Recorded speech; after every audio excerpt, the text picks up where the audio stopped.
for today defenses of the MA Language and Mind, Linguistics and Cognitive Studies is Elena Cuccu. I'm here. Elena is here. She presents a thesis whose title is A Marking in the Italian Variety Spoken in Northern Sardinia. I am the supervisor, and Professor Luigi Rizzi is the controrelatore, and he is not here today. He's not a member of the committee and he could not be present, but he sent a letter with read your thesis with comments. So I will report later on what he said. So he's here in a way. Okay. So I presented your work to the other members of the committee. So I think that now it's your turn to present your work. Shall I start to present the presentation? Yes, you should start sharing your screen. Okay. Do you see it? Yes, we do. Okay.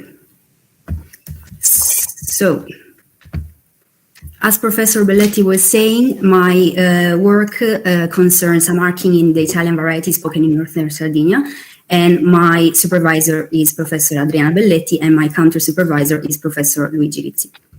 So we are going to see the aims and objectives of this work. Then we are going to talk about what differential object marking is, and specifically in Logudorese Sardinian. Then we are going to see a marking in Standard Italian, and finally the experiment and its conclusions. So the purpose of this work is to observe and explain the phenomenon of a marking in the variety of Italian spoken in Northern Sardinia. The aim is to verify if the phenomenon is the very same found in standard Italian by authors such as Belletti, or if there is some kind of influence from Sardinian language.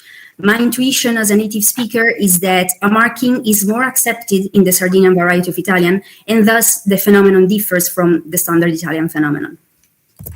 So, differential object marking is the realization of morphologically marked or morphologically non-marked direct object. All languages that display DOM have one feature in common, which is that not all direct objects are marked as accusatives.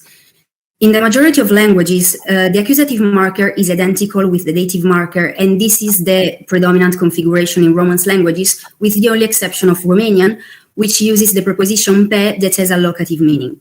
The most important point is that positive object marking in DOM marks subject-like objects, and this means that only objects that share the main features with the subject get to be marked.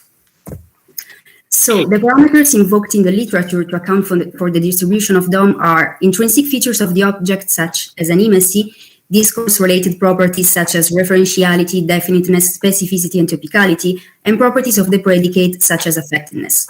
A general observation that is done is that an object which is high in the animacy scale and or in the definiteness scale is more likely to be overtly marked. In general, the conditions that govern the distinction between marked and unmarked object vary from language to language. So, in this work, there is a specific interest in Logudorese Sardinian, since it is the second most widespread language in the island, and it is a DOM language. So, in Logudorese Sardinian, the accusative marker is obligatory when the direct object is a proper name, a personal pronoun, or a kinship term. It is also obligatory for those direct objects that satisfy the criteria above, but refer to non-human entities, such, for example, animals and name of places. Moreover, the marker is rarely accepted when the noun is preceded by a determiner, and the use of the marker is prevalent but optional when the MP is left dislocated, for example, in a sentence like "a sorella hanno assassinato." The interrogative chie and the negative pronoun neune require the accusative marker. In this case, it is obligatory, but their non-human counterparts do not allow for it. So in this case, the feature plus less human is decisive in determining the obligatory presence of the accusative marker. Instead, focusing on Standard Italian, it is well known that Standard Italian is not a DOM language. However, in some cases, Italian allows the direct object to be introduced by the preposition a, especially when the object is an experiencer object. So a marking in standard Italian is restricted to a narrow set of contexts. For example, it is only available when the object is a left peripheral topic. Moreover, if the topic is a first or a second person pronoun, a marking becomes quasi-obligatory. There is also the possibility for lexical peripheral topics to be marked, and this is an extension of the possibility available for personal pronouns. And finally, a marker in standard Italian is associated with different topic position of the left periphery. So, focusing now on the experiment, a reading task that elicited acceptability judgment was created in form of a survey. 45 Italian sentences were presented to participants, 35 sentences with a marking and 10 sentences without a marking, so 10 control sentences.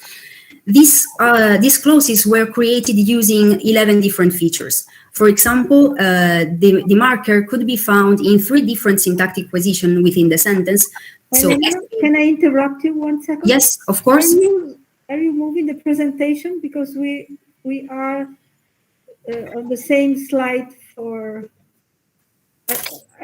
standard Italian. We are a sorella hanno assassinato. Okay, yes, I was moving the presentation. Ah, okay. Because there is a delay. There is a delay, a short delay. Oh, okay, a short delay. Okay, good. Now, okay. Here we are. Experimental design, do you see it? Yes, now we see. Okay, perfect. So I was saying that, a reading task that elicited acceptability judgment was created in form of a survey.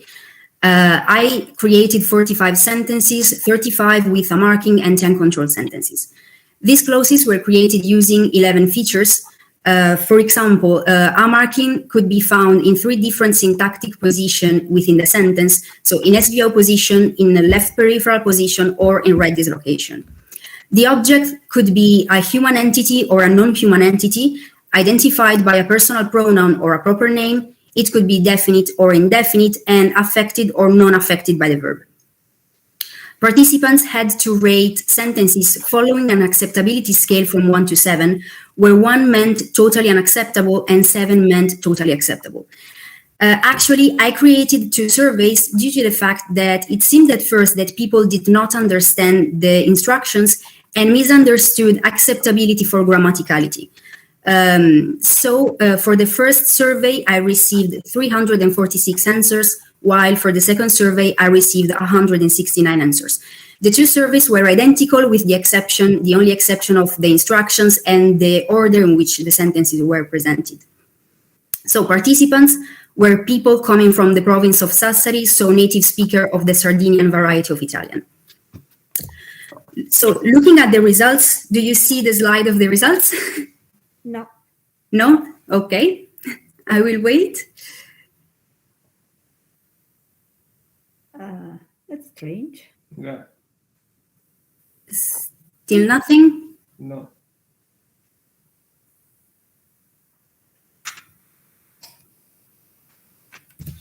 This is strange. Yeah, maybe you want to, I don't know, to stop your... The sharing? Yeah, here we go. Do you see it? Yeah. Okay, sorry. Now I have to go again. Okay, do you see it now? Yeah. Yes. Okay, so looking at the results, it is clear that the most accepted sentences were controlled sentences, which are the highest in green with an average rate of 5.43. However, looking at the sentences with a marking, it is clear that there is a preference for a marking in left peripheral position. In fact, this kind of sentences received a 3.14 average rate, and with proper names, which received a 2.50 average rate. Personal pronouns, I'm sorry. So, comparing the 2 surveys, do you see the slide? Not yet. That's very strange. Maybe it's, I don't know. Do you see it now? Not yet. Try to go to the next slide and then to go back. I don't know. Okay.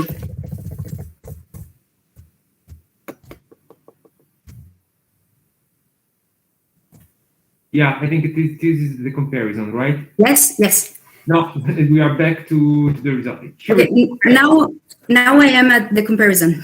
Yes. Yeah. Do you see it? Yes. Okay, perfect.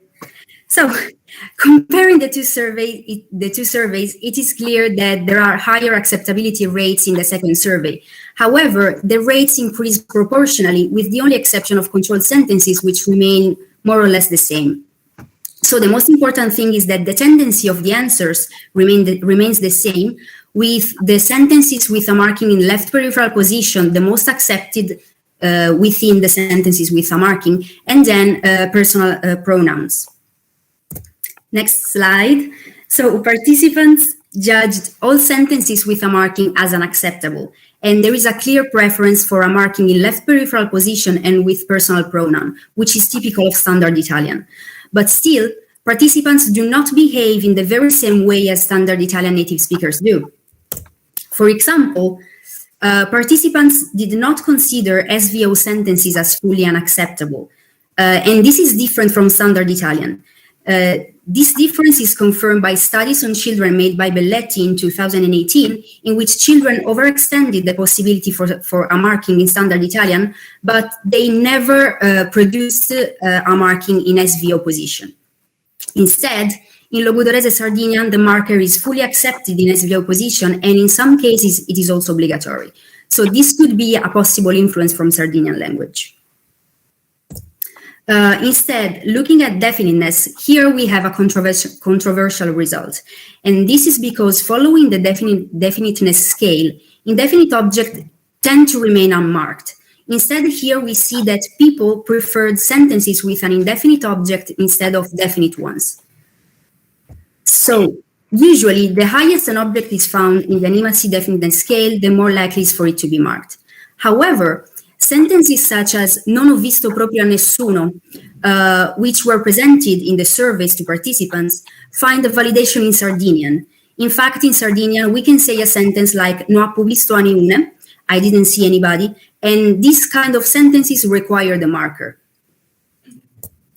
Looking now at animacy, the results show a perfect compatibility with the animacy scale, with human entities preferred over non-human entities. However, there is an interesting resemblance with Sardinian. In Sardinian, animal identified by their name in a personal way needs the marker. We can see here the difference between two sentences like Appo visto su Caddu, I saw the horse, and Han furatu a Ercole, they stole Hercules, and Hercules is a horse. And in this experiment, the same thing is visible in the minimal pair a Pluto lo porto io dal veterinario, al gatto lo portato io dal veterinario, which the first one received a 3.10 average rate and the second one received a 2.17 average rate. According to Bosson, in fact, there is the need to distinguish kinship terms and animal referred to in a personal way, because this leads to a shift upwards in the animacy scale, and this seems to be the case. And finally, as far as affectedness is concerned, according to Naes, affectedness is a property ascribed to object, which is their being somehow affected by the predicate. In this experiment, the difference between affected and non-affected object seemed not to be relevant, since affected object received an average rate of 2.49 and non-affected object an average rate of 2.59. So in conclusion, a marking in the Sardinian variety of Italian is not identical to the standard Italian phenomenon, and maybe this is due to an influence from Logudorese Sardinian. However, there is a similar tendency to standard Italian in the preferences for the marked object, which, as we have already seen, are in left peripheral position and with personal pronouns. However, my opinion is that the configuration of the experiment could have influenced the perception of a marking. And this is because people are accustomed to reading standard Italian and not in their native variety. So my intuition as a native speaker is that a marking is more used in oral language. So finally, much work could be done to improve this research. For example, the survey could be submitted to a control group of standard Italian native speakers. Instead, I only submitted it to native speakers of the Sardinian variety. Also, a context could be added to sentences which were presented out of the blue. And also different experimental configuration could be used, for example, study of corpora or a study of production of a marking. Thank you for your attention. Okay. So thank you, Elena. Yes. Yes. Yes. Okay. Good. Yes, I think it would have been nice to have tested also Italian speaking a variety of Italian that does not have DOM, and in particular that it's not Sardinian Italian, say, to see whether the judgments that you take from the literature are indeed reproduced in your survey. I mean, with your questionnaire in exactly the same the same context. So, but that's good that when you finish something, there is something else to do. So that's a welcome result. And so I think that your results are interesting. Nevertheless, I mean, even if we don't compare minimally with standard Italian speakers, because precisely because of what you said, also of your intuitions about the phenomenon, which is what inspired you to work on this topic rather than on something else. So I hope that there will be occasions for you to work more along the lines that you presented towards the end of your presentation. Now, Professor Rizzi has read with interest your thesis, and he gave a number of comments and positive remarks. In particular, he says that this work combines in an original way theory and experimentation and the study of standard regional language and of the dialect. A question that he wants to ask is the following. So I'm reading his question, which is implicit in something that you also said, and then maybe other colleagues would say, namely, the candidate conjectures that the speakers may have been led to judge unmarked examples so low in acceptability by the fact that the examples were presented in written form. How could one modify that's the question, the experimental setting to address this potential effect? So how would you think that you could test this hypothesis? I mean, intuitively it makes sense, but how can we substantiate this?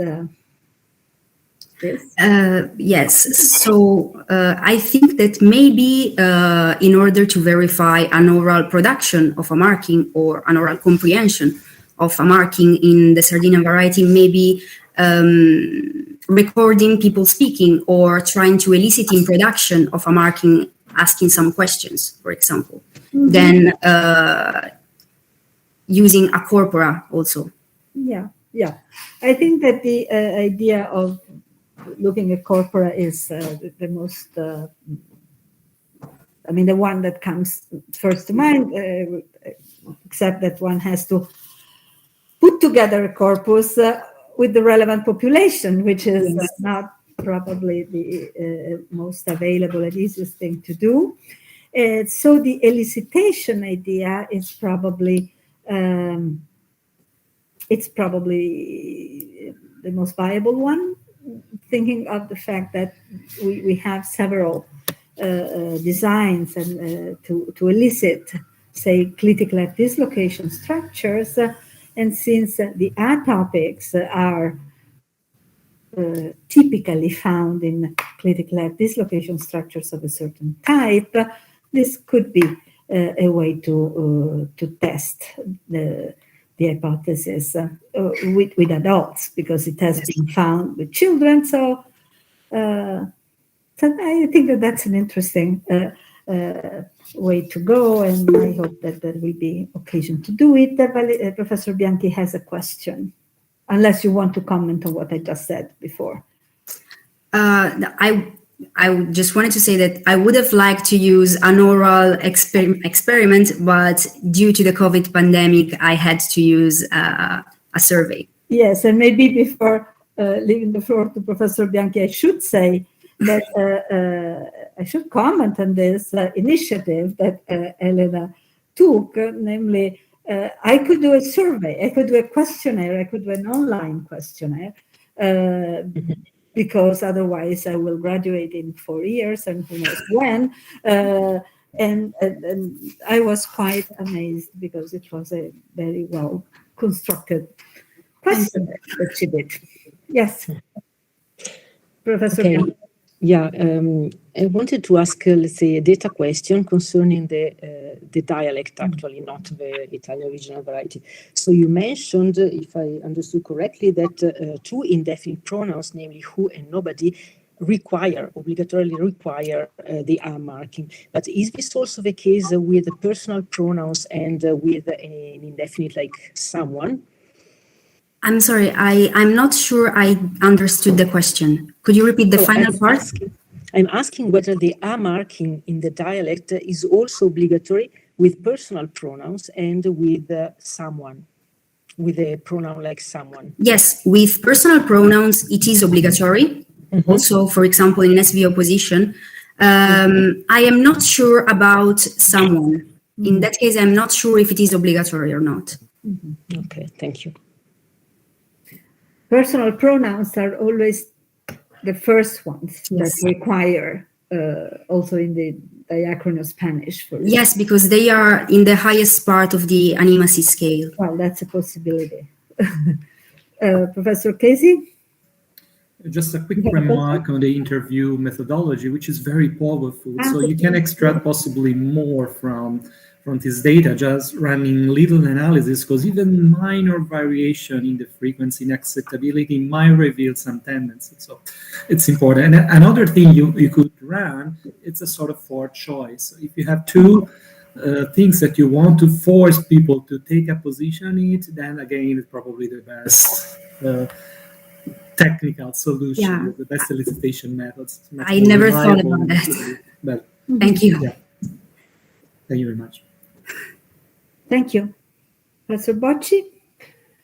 Thanks. This was very interesting, and I agree with this kind of case in the sense that even if, let's say, the scores you obtain are lower than what you expected, they are still revealing concerning the pattern. That said, I had a question for you in terms of, let's say, native speaker of the Italian variety spoken in Sardinia. Okay. My question is the following. Is this feature of Sardinian Italian sanctioned during the education system? Because you can imagine that if at school, young students are reinforced to avoid this kind of feature when they write in the educational system, the result is that in written form, they simply avoid or reject, in your case, the form. So this is exactly what... Yeah, so it is sanctioned in school, of course. And in fact, it is a feature that is more common to hear in a colloquial language. So speaking with friends or family. So people are aware that this specific use of the marker is sanctioned, and they reserve the use for URL domains. Yeah, I see. Thanks. Thank you. That's interesting, because even if it's sanctioned, still it goes in the direction you expect. So there is a grammatical property there playing a crucial role, and that's always interesting if you're able to make it emerge in some way as you did, and there might be other ways. So that's very, very interesting. Okay, so are there other questions? Maybe. Okay, so thank you very much, Elena. So now you should wait for more or less an hour, and then we will do the proclamation of the three of you. Okay, thank you very much. Okay, you're welcome. So now, Eleonora. Yes, do you see me and hear me? I see you and hear you. Okay, perfect. I first only saw your name and I was a bit worried, but you were there. Good. So Eleonora Esposito.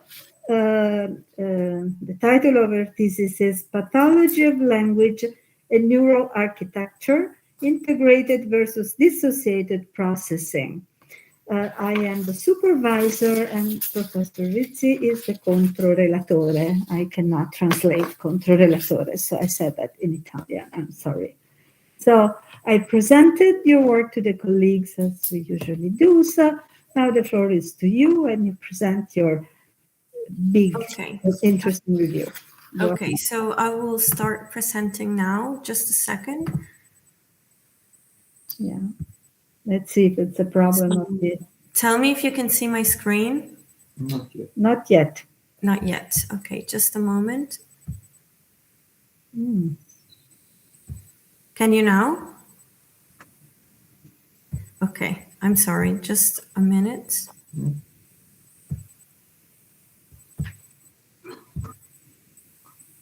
Can you now see it? It's coming. Okay. Can you see it now? Yes. Okay, sorry. There is this notification that I think will go away by itself in a second. We don't see any notification. Oh, okay. I see it on my screen. Yeah, I know this happens. Yeah, yes. The point is, I think cannot... people see things that they don't see. Yes. Sorry, a minute, because I cannot see. Okay.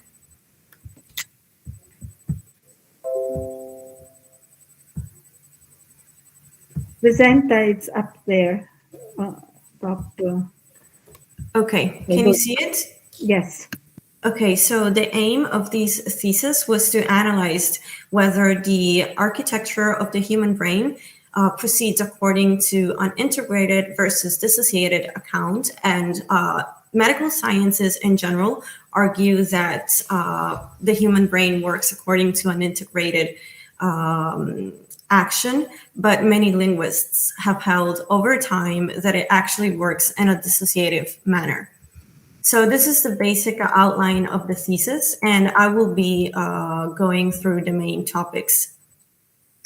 So during the second half of the 20th century, radically new ideas about language started to emerge because of a generally renewed interest towards human language itself. And these ideas were motivated about new assumptions about the nature of language itself, which was now argued to be a scientific object. So a scientific analysis of the linguistic phenomenon was instantiated. And in particular, the research endeavor that came to be known as biolinguistics sought to uncover the inner mechanisms, the origin, and the formation of language itself. And in particular, biolinguistics was set off from an international conference held in 1974, and it got off from the work of Noam Chomsky and Eric Lenneberg. And within this perspective, human language is an object of the biological world, which is universally shared by all neurotypical individuals. So we have four basic characteristics of Chomskyan analysis of language, and we have universality, innateness, autonomy of syntax, and modularity. Universality, again, pertains to the fact that every typical individual shares a common language, which in turn seems to suggest that there is some kind of genetic basis to language itself, which is implemented in the mind brain. And in particular, universal grammar turns out to be the species-specific description which encodes the universal character of human language and which determines the class of generative procedures which satisfy its most basic property, which is its creative use, on the basis of the computational, on the basis of the computation of efficiency principles.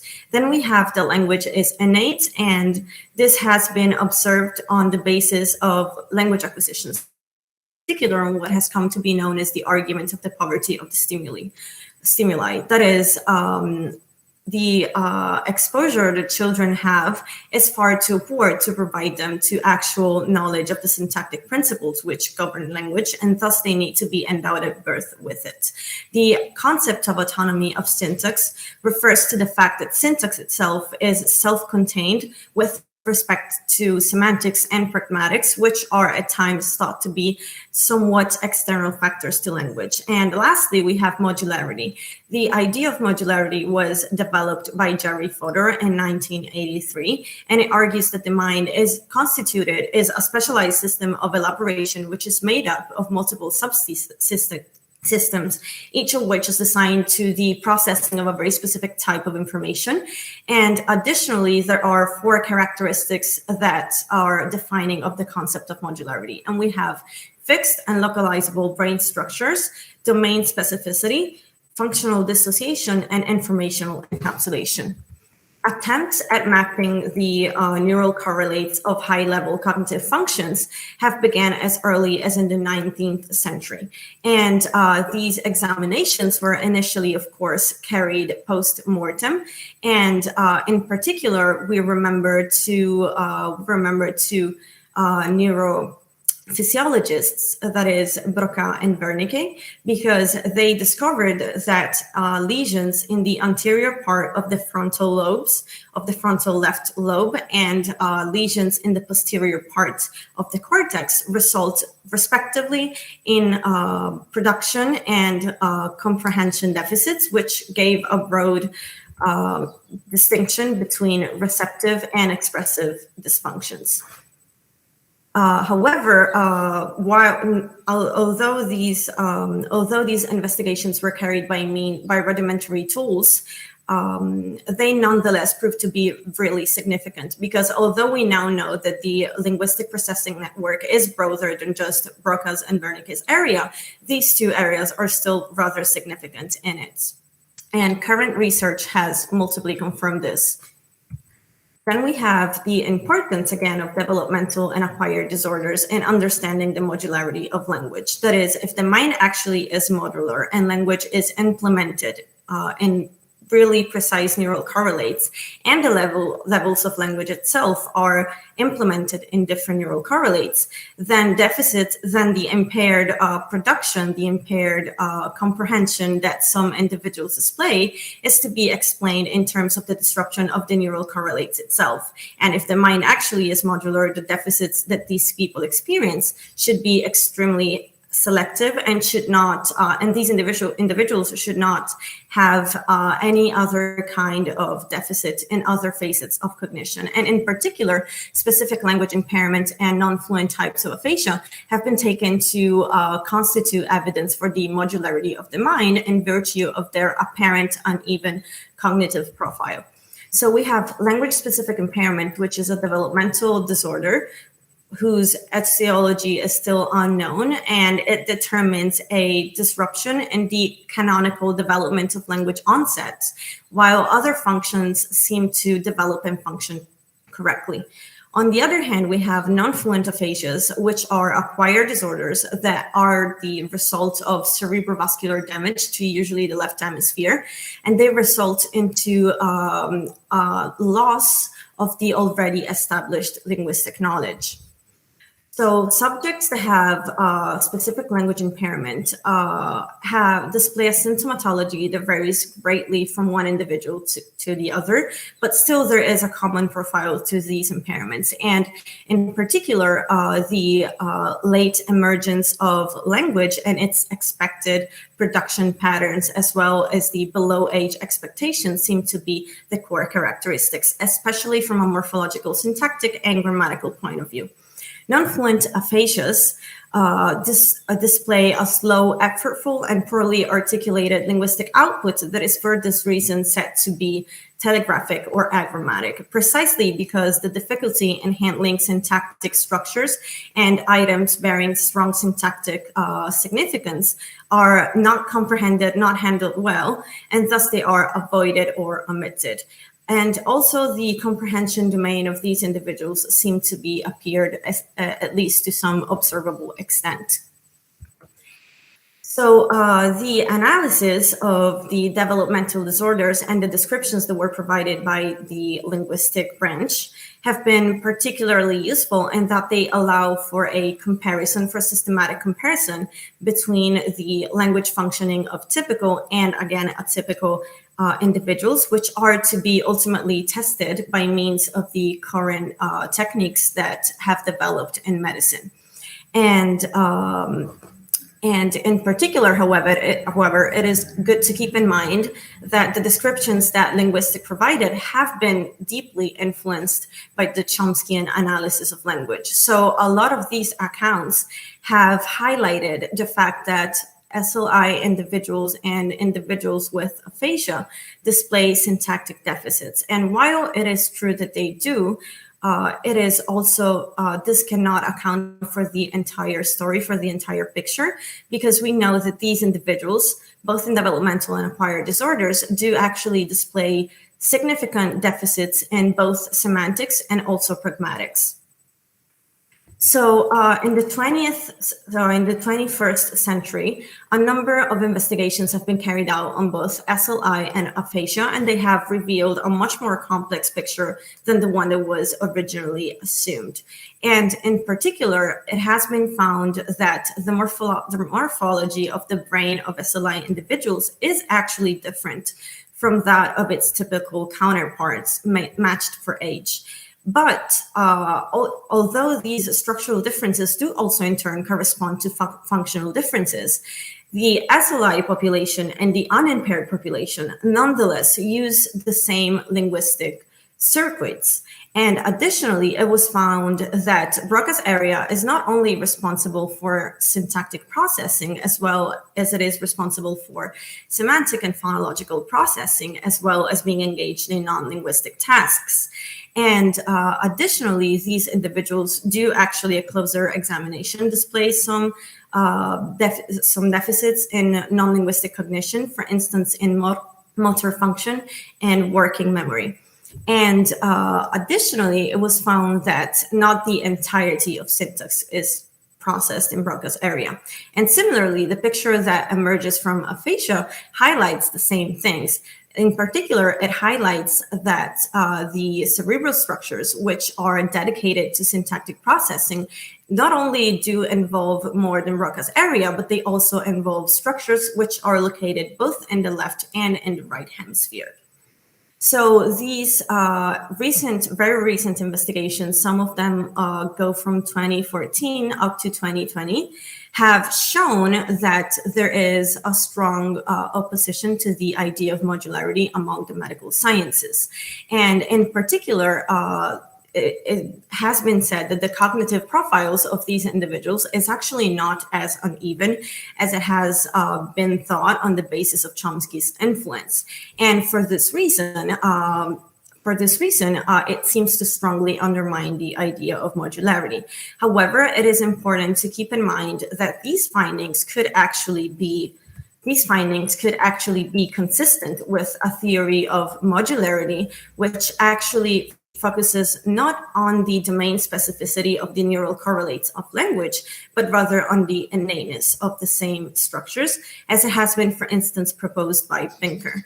And on the basis of this information, then it is not currently possible to map the processing occurring in Broca's area to the processing of a very specific type of information.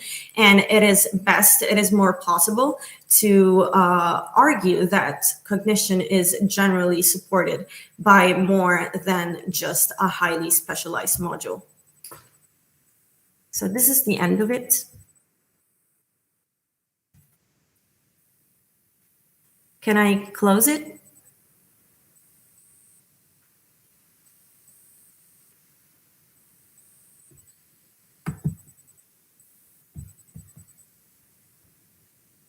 Can I close it? I cannot hear, it's muted. Sorry, I forgot. No, it's okay, it's okay. Yeah, I just forgot. Yes, thank you. So, Thank you. Professor Rizzi, who is the controrelatore, cannot be here, but he sent his comments, and I just read some of his comments, in particular the most significant one, namely, it is a valuable reflection on an important topic of the modern study of cognition. Okay, so the question, I will ask his question, and then maybe I will ask you a couple of questions myself. The question that he asked is, in a way you address part of it, but maybe you want to elaborate on it a bit more, namely, what is the contribution of recent imaging studies to the modularity issue with respect to what could already be determined on the basis of classical evidence on dissociations in pathologies? So maybe, yeah. Okay, so the importance that the medical sciences provide with respect to disambiguating is that it provides a tool to verify whether the assumptions that derive from the descriptive analysis of specific language impairment and non-fluent types of aphasia actually do have an actuality in the structure of the brain itself. So the assumptions argue on the basis of Chomsky's influence that the syntactic domain is selectively impaired, but this is not found in the examinations. And additionally, these functional investigations, they display that multiple areas beside Broca's area are active in the processing of many structures which are found to be difficult in SLI and aphasia. And essentially, it was thought before these investigations, the Broca's area was the only locus of processing for such structures. And these studies do highlight that actually other areas are active, areas that are even in the right hemisphere, which is usually not really regarded as a linguistic processing site. Yes. So maybe I would like to add a kind of comment, namely the selectivity and the argument for modularity that you stress upon has to do with the autonomy of syntax. So as if being the linguistic problem has to be a syntactic problem. Now, probably this is a result of this term that it's not that much central to the debate now. I think that what is more central are the findings that we discussed together as well. For instance, take the work by Nama Friedman, whose work on both SLI and aphasia precisely points to the fact that you can have a syntactic deficit or a phonological deficit or a more semantic type of a certain type deficit or a more pragmatic type deficit. So I wonder whether this label SLI or non-fluent aphasia, I mean, it's the beginning of then looking at in what sense SLI and in what particular domain and so on. So the question probably relates to how much the selectivity of the disorder correlates with the localization story, which may be less direct, but still the selectivity of the deficit is there, and it's not just syntax. And I don't think that anybody would say syntax. Actually, that's major advancement in the study of both developmental disorders and acquired disorders. So how would you react? I agree with what you said. And I just wanted to say that the autonomy of syntax has been thought to represent the starting point and the testing round, the initial testing round at least. Probably we will see more research even on a semantics interface, for instance. However, while I was doing the research, I noticed that, first of all, for instance, even non-fluent types of aphasia, which are said to be essentially syntactic deficits, even these individuals do display significant issues in the sphere of semantics. They have, for instance, word finding difficulties. So the picture is more complex and it is more intertwined than it was made to be in some. But I think that already the label syntax, semantics, down there bit rough in that when we want to be as subtle as you correctly want to be, and that's why I think that the interesting work is precisely the work that looks at selectivity in a very selective way, if you can, if you allow me to say that. So I encourage you to see the work of Norma Friedman in this connection. I know that you quoted her. I mean, your bibliography is. I should say it. I mean, I said that already to the colleagues. Your references is impressive and clearly. I agree with Professor Ritz's point that it's more than just a compilation of results. It's a reflection.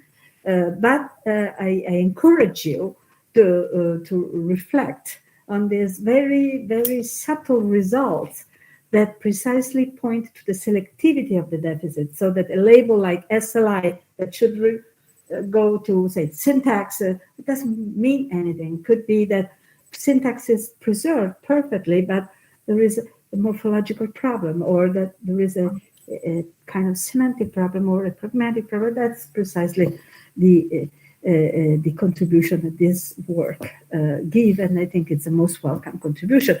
Of course, the issue of localization, it's not trivial. But maybe the techniques that now we have are so detailed that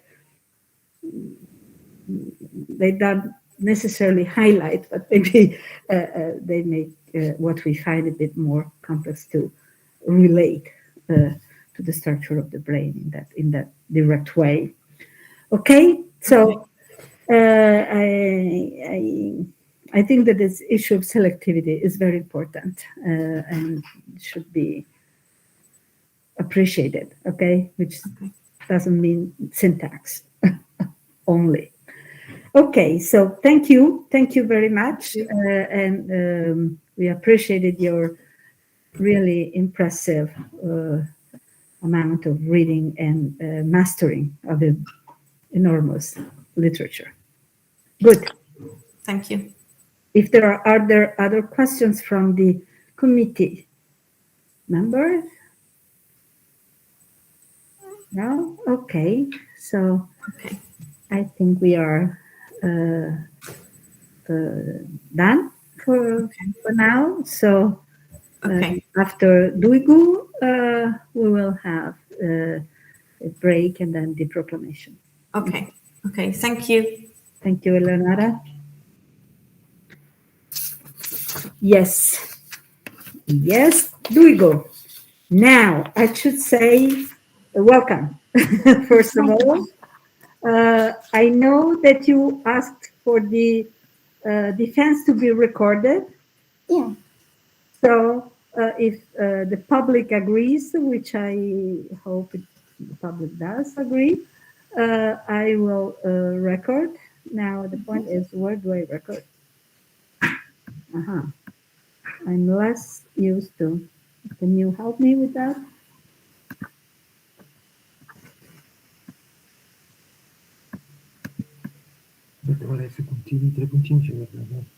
See. 1 second, because I am not used to recording with Gmeet. Is anybody used to record with Gmeet?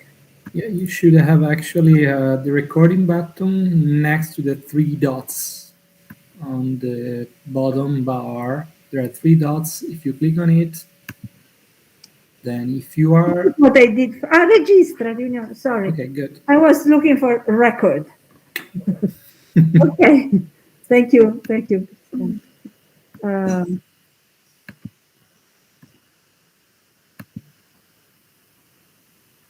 Okay, the recording will start soon. What do I see if it started? No, before. We Okay. got the notification. Okay, good. So we are recording. Welcome. Do we go? Goksun, she presents a thesis whose title is Comprehension of Relative Closeness in Monolingual Turkish Children. I am the supervisor and Professor Rizzi is the controrelatore. So maybe we move directly to the presentation of your work, and then we will have a discussion, and I will ask some questions, and the colleagues and Professor Rizzi from a distance. Okay.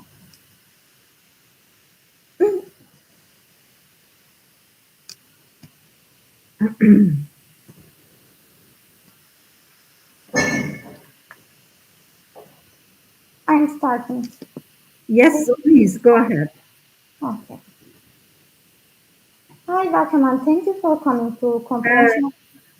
Maybe you want to have a regular view, Oh, not okay. a center view. You see my notes? Mm-hmm. Yeah. Okay. Sorry. Okay. Perfect. Okay. It is. Okay. Hi, welcome, and thank you for coming to Comprehension of Relative Clause in Monolingual Turkish Children thesis presentation. My name is Duygu Gökçen. I am glad to be here. Today I'm going to talk about relative clause acquisition in Turkish. Here you can see my outline of the presentation. Relative clauses are subordinate clauses embedded within nominal phrases. Semantically, this embedded clause modifies the dominating nominal head. Syntactically, the nominal head is associated with an empty element within subordinate clause. Turkish relative clauses are pronominal, so the relativized head always appears in the rightmost head position, and the relative clause always precedes the relativized noun. There is no word WH element or complementizer, but there is a verbal head that's marked with participle suffixes. There are two participles for relativization, namely dik and yan. To relativize an object noun phrase, dik morpheme is generally used as a relativizing participle in the verbal head, and the subject is marked with the genitive case, and the participle is followed by the possessive suffix marking the agreement within the subject, as in the sentence 1b. A verb relativized by another, there is another morpheme in subject relative clauses. The relativization is carried by the morpheme yan with no extra morphology, as in 1c. Similar to dik, yan morpheme also refers to past or present. In terms of to enlighten my experiment results, I want to talk about pluralities and passive construction in Turkish. Pluralities are not same with headed relatives in being headless, obviously, in the placement of agreement morphemes. They are approximately to the headed relatives in that they are both nominalized by dik and yan morphemes, but they don't contain intervener. In this aspect, it's expected to be processed more easier than the headed relatives. And the passive not contain grammatical subject. Verb is attached with in the third person singular, as there is no subject to promote verb agreement. Two kinds of passive is detected in Turkish. The first is the personal, the other is the impersonal passive, which is not related to our experiment, so I don't mention. The personal passive comprises an agent, and the direct object is moved the subject position, receives the nominative case marker, which activates the verb agreement. The verb is marked with the passive morphology ul or un. You can see one of the examples on the sentence 4. And I want to talk about my aims in the experiment. We check, firstly, there is a difference between comprehension of Turkish children between subject relatives or object relatives, and we look for the source of the diversity. And lastly, we check how does the performance of comprehension change by age. And then we look for the literature. We see Özcan studies as a noteworthy one. She studied comprehension of relative clauses in the acquisition of Turkish by using a sentence picture matching that with 30 monolingual age range between 3 to 7. In this study, she found that although there is an increase in the correct responses with the increasing age, the relative clauses are not fully compounded at the age of 7. Also, she found that Turkish-speaking children are aware of the existence of the relative clauses and can distinguish reference, further identified starting from the age of 3. This awareness was the highest when the noun phrase, which has a relative, and the noun phrase, which is relativized, are both subjects of their clauses. And when we look for the literature, the other experiments conducted in other languages, we see Friedman, Belletti, and Rizzi. They conducted 6 experiments with 22 Hebrew-speaking children, age range between 3 to 5. In this study, they found that Hebrew-speaking children perform better in subject-relative clauses when the moved constituent and the intervening subject were structurally dissimilar in terms of lexical noun phrase restriction. The performance significantly improved. And when we come back to our study, we tested 112 children aged between 3 to 8. We took 20 children from each age group, but just 12 for age of 3. And we tested 10 adults. 2 factors were manipulated in the experimental items: relative clause type, object and subject relatives, and the presentation type, headed relatives, free relatives, passive object relatives, and double H question relatives in Turkish. All the sentences in the experiment were semantically reversible and unambiguous. The experimental sentences were matched with 15 sets of experimental pictures. You can see one of them on the screen. And in the procedure, we tested participants individually in a quiet room, or at home, or at school. The experimental items obviously were randomized. The correct answer appeared equal number of times on the up and down. In here, according to our results, we found a negative correlation between age and response time. The table is taken from the results of passive object relatives. And also we found a positive correlation between age and number of correct responses, as you can see on the table. And also we found a positive correlation between age and number of participants who perform above chance. The above chance level is accepted as at least 10 correct responses out of 15 sentences. Also, generally children performed in subject relatives. Children perform better in subject relatives than object relatives in all presentation types. Lastly, adults showed a full performance in all tests. So I don't give their results on the table.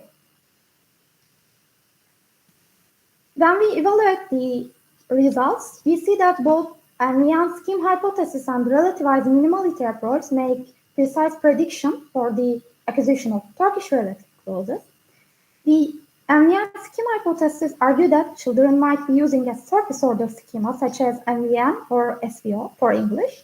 When we adapt the hypothesis to Turkish, the obvious word order in subject-relative clauses is closer to the canonical SOV word order of Turkish. In both structures, the object precedes the verb, but in contrast, in object-relative clauses, which have an SVO word order, object follows the verb.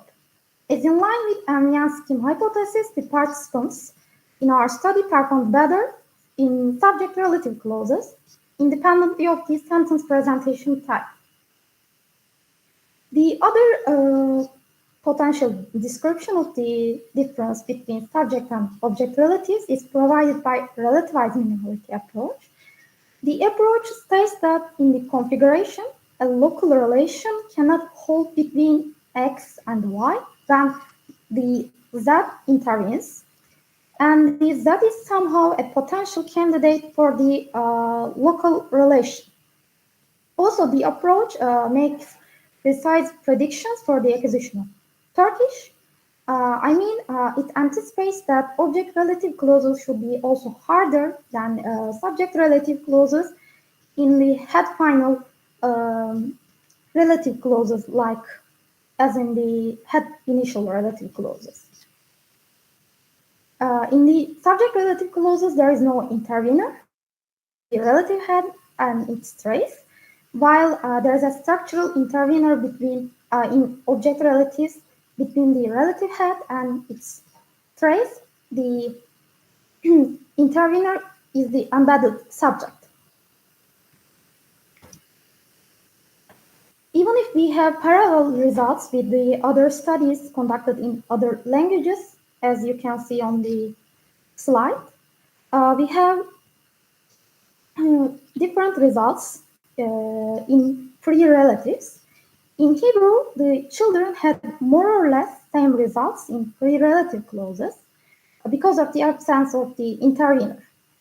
But in Turkish, we had lower success in free object relative clauses, which might be attributed to difficulties with genitive possessive agreement in genitive possessive agreement morphology.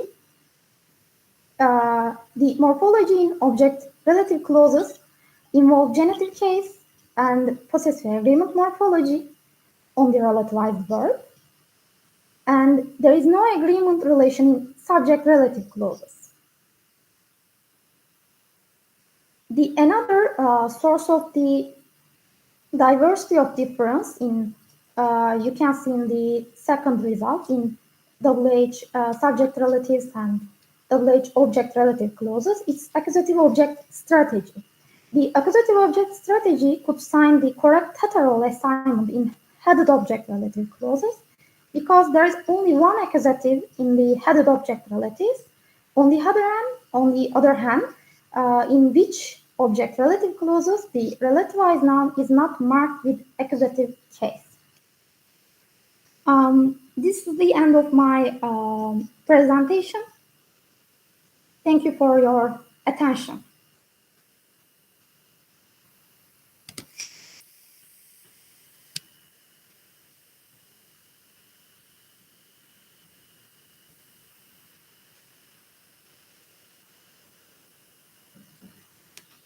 Thank you, Duygu. Sorry, I keep forgetting that I have my microphone off. So you can, yeah, maybe you can leave your presentation. I stop sharing? You can leave it. So if we want to go back to your result. Okay, forget it. It's fine. So as I said to the colleagues before when I presented your work to them, we are all quite impressed by the fact that you were able to test so many children, in particular in such a difficult time. So we had this interaction at distance, which was not the best interaction you can have, given the complexity of the issues that you addressed and also of the structures that you worked with. So you did a very good job. And so I want to congratulate you for that. So testing over 100 children is a quite remarkable result. And from the perspective of somebody who has worked on this topic, I also am quite impressed by the fact that you found essentially the regular pattern that has been found cross-linguistically in development and in different ways also in adult parsing. So the object dependency, in particular the object dependency across an intervener, is harder than a subject dependency with no intervener. So this is quite something, and I'm also particularly interested by the other one of your results that you also had, namely the fact that in the passive relative clause, again, the results rather match the subject relative than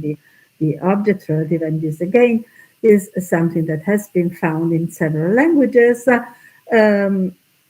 let's say language after language, and which is consistent with the intervention approach that we worked on here a lot. So these are most welcome results because they come from a language which is not like, say, Italian, English, Hebrew, and so on.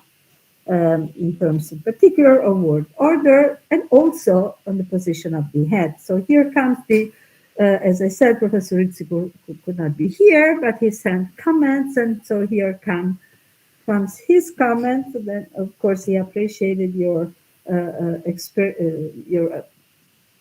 achievement in doing such big experiment in these times. And the fact that you found a pattern also in Turkish, a kind of expected pattern.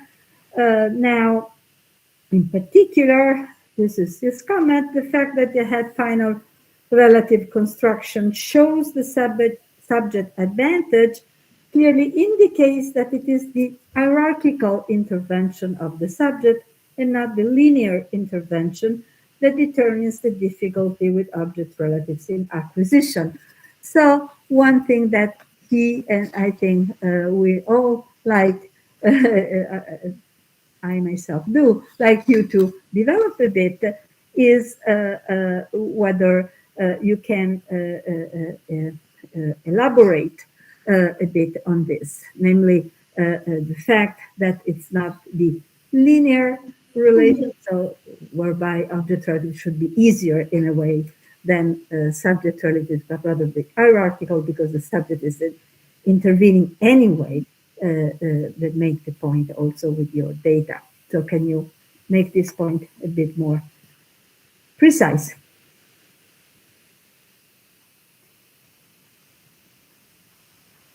Yeah. I think it's because of the structural difference and structural intervening issue. I can, yeah, I didn't add to my presentation because of the limitation of time. When we look for the syntactic tree of Turkish, you can, maybe I can show to you.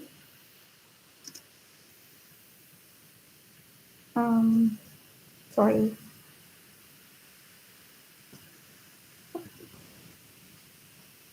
Yes. I can share with you the syntactic tree. Oh.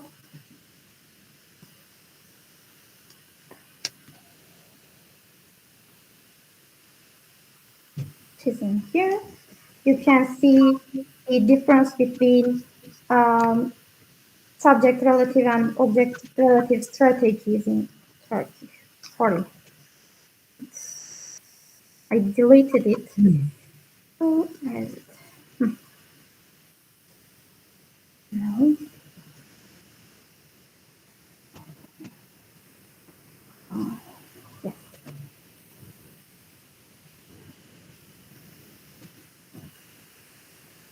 Yeah, can you see the syntactic tree? Yeah. The Yan strategy is about the relative clause formation in Turkish. Is it visible? More or less. It's better. Better. Yeah.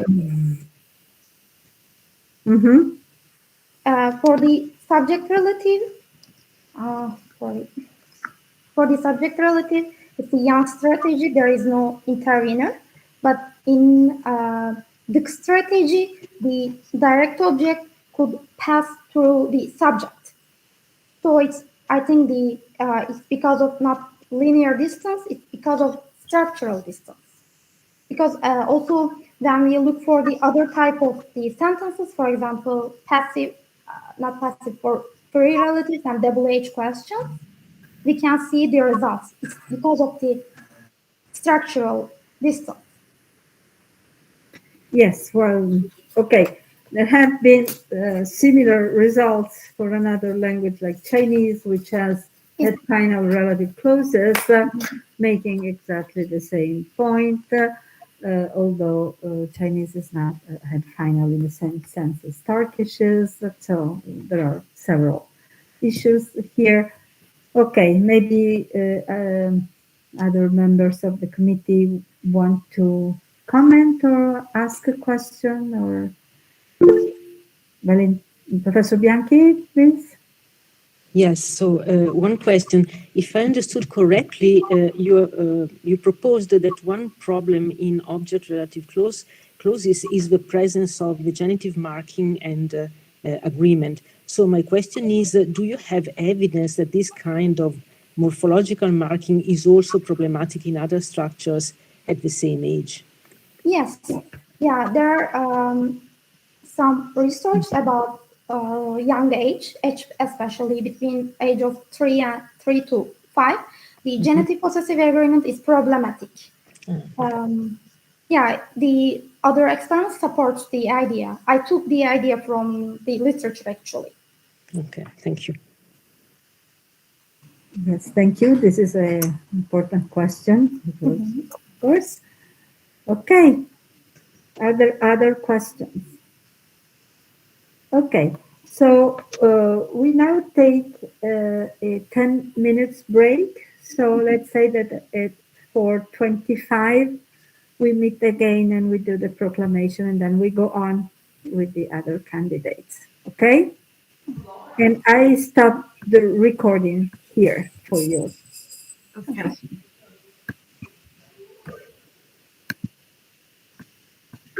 Okay. See you in 10 minutes.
Okay, we are back.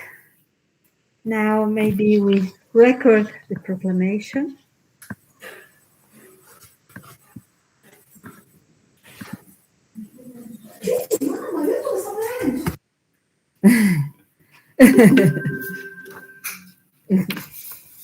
Sorry, Goksun is not here. Oh, okay, now she's here. Okay, here she is. Okay, so we start with Elena. Elena Kuku, given the results of your academic career, this commission has approved your degree examination with a score of 110 out of 110 cum laude. Thank you very much. Thank you. Therefore, by the powers conferred in us by the Chancellor and in the name of the law, we proclaim you, Dottore Magistrale, in Language and Mind, Linguistics and Cognitive Studies. Congratulations. Thank you. Congratulations. Thank you very much.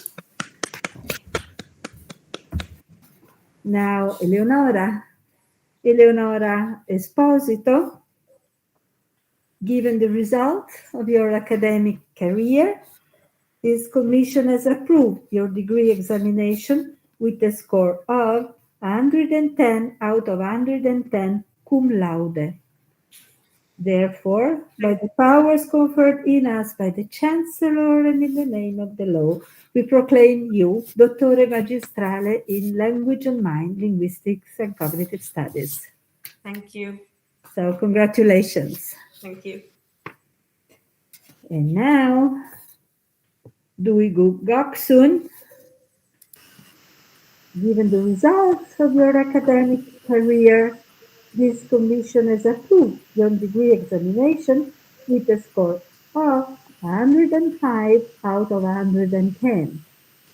Therefore, by the powers conferred in us by the Chancellor and in the name of the law, we proclaim you Dottore Magistrale in Language and Mind, Linguistics and Cognitive Studies.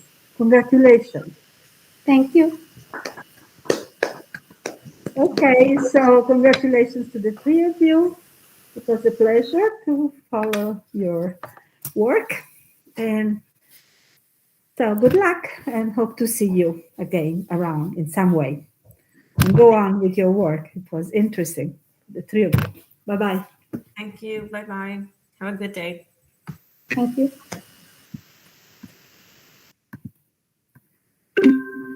Okay, now I stop recording. And here you are. Perfect. Alessandra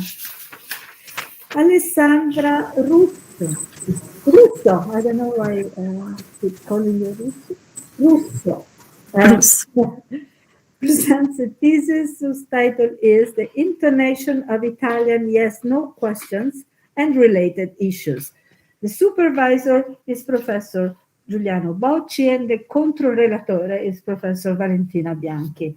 So, Professor Bocci presented your work to all of us. Now I think it's your turn and then there will be a discussion. Okay, I'm going to present.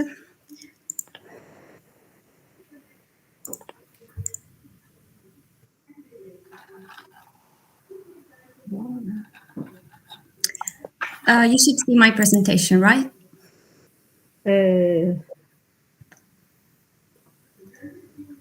Not yet. We see your screen, but not your presentation. Now we do. Now? Okay, perfect. The presentation, the project I'm about to introduce is an intonation analysis of yes/no questions in two varieties of Italian. Italian polar questions represent an interesting case of analysis as they superficially pattern with declaratives, meaning that the speaker heavily rely on intonation in order to communicate the interrogative nature of the utterance.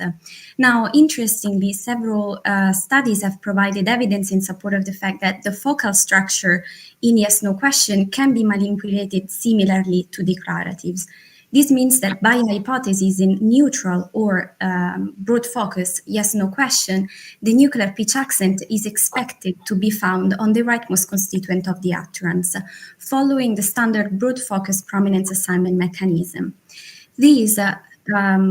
This feature puts declaratives and yes-no questions in contrast to matrix WH questions, where the focal structure is constrained, and these utterances in Italian display a non-default nuclear pitch accent placement, with the main prominence systematically associated with the lexical verb.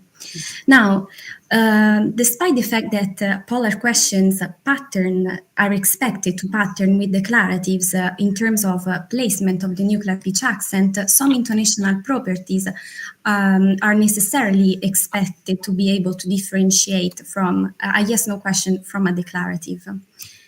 Now, in order to understand where these differences reside, a few research questions have been formulated. So first of all, distributional analysis has been carried out concerning both the nuclear pitch accent and edge tones across varieties and across sentence types. After the major intonational patterns have been identified on a phonological level, a phonetic analysis has been carried out, taking into account three major factors: the initial and final F0 height of the utterances. In particular, the initial F0 height has been discussed in relation to the pre-planning hypothesis that I will introduce in a moment.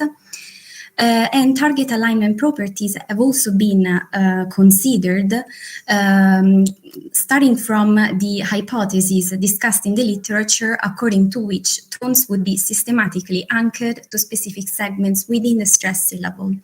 Now, the results of the target alignment properties will not be discussed in this instance for matters of time. This work provided also a syntactic account for instances of the verb averci. I reported an example here of a yes-no question featuring the verb averci, also known as c'avere. And the hypothesis that I'm going to propose is that these sentences should not be considered as a sort of reduced right dislocation, lacking an overt realization of a clitic pronoun. Building on Cardinalitti's work on Italian marginalization, the arguments that have been constructed will provide evidence against the existence of optional or null clitics, but crucially, differently from Cardinalitti's analysis, the hypothesis that I'm going to propose concerns the fact that the relevant noun phrase, presumably right dislocated, is actually within the scope of focus. The materials that have been used come from the CLIPS corpus, more specifically from the dialogic subcorpus. Overall, 12 dialogues were investigated, 6 for the varieties spoken in Rome and 6 for the varieties spoken in Florence. The experimental corpus is made up of 642 utterances overall, including 353 polar questions, 192 declaratives, and 97 WH questions. Sentences were all segmented into phonemes using a web-based tool and then manually corrected whenever necessary. The tonal labeling and alignment processes have been carried out using a Toby-like transcription system. The phonetic analysis were all carried out using Pratt, and the statistical analysis were all carried out using R by means of multilinear regression tests. Just to give an idea, this is a representation of the file with all the relevant pieces of information marked, along with the visual representation of the pitch contour. So starting from the distributional analysis of the nuclear pitch accent within the utterance, the investigation confirmed the initial speculations, namely that yes-no questions do not pattern with WH questions in terms of nuclear pitch accent placement.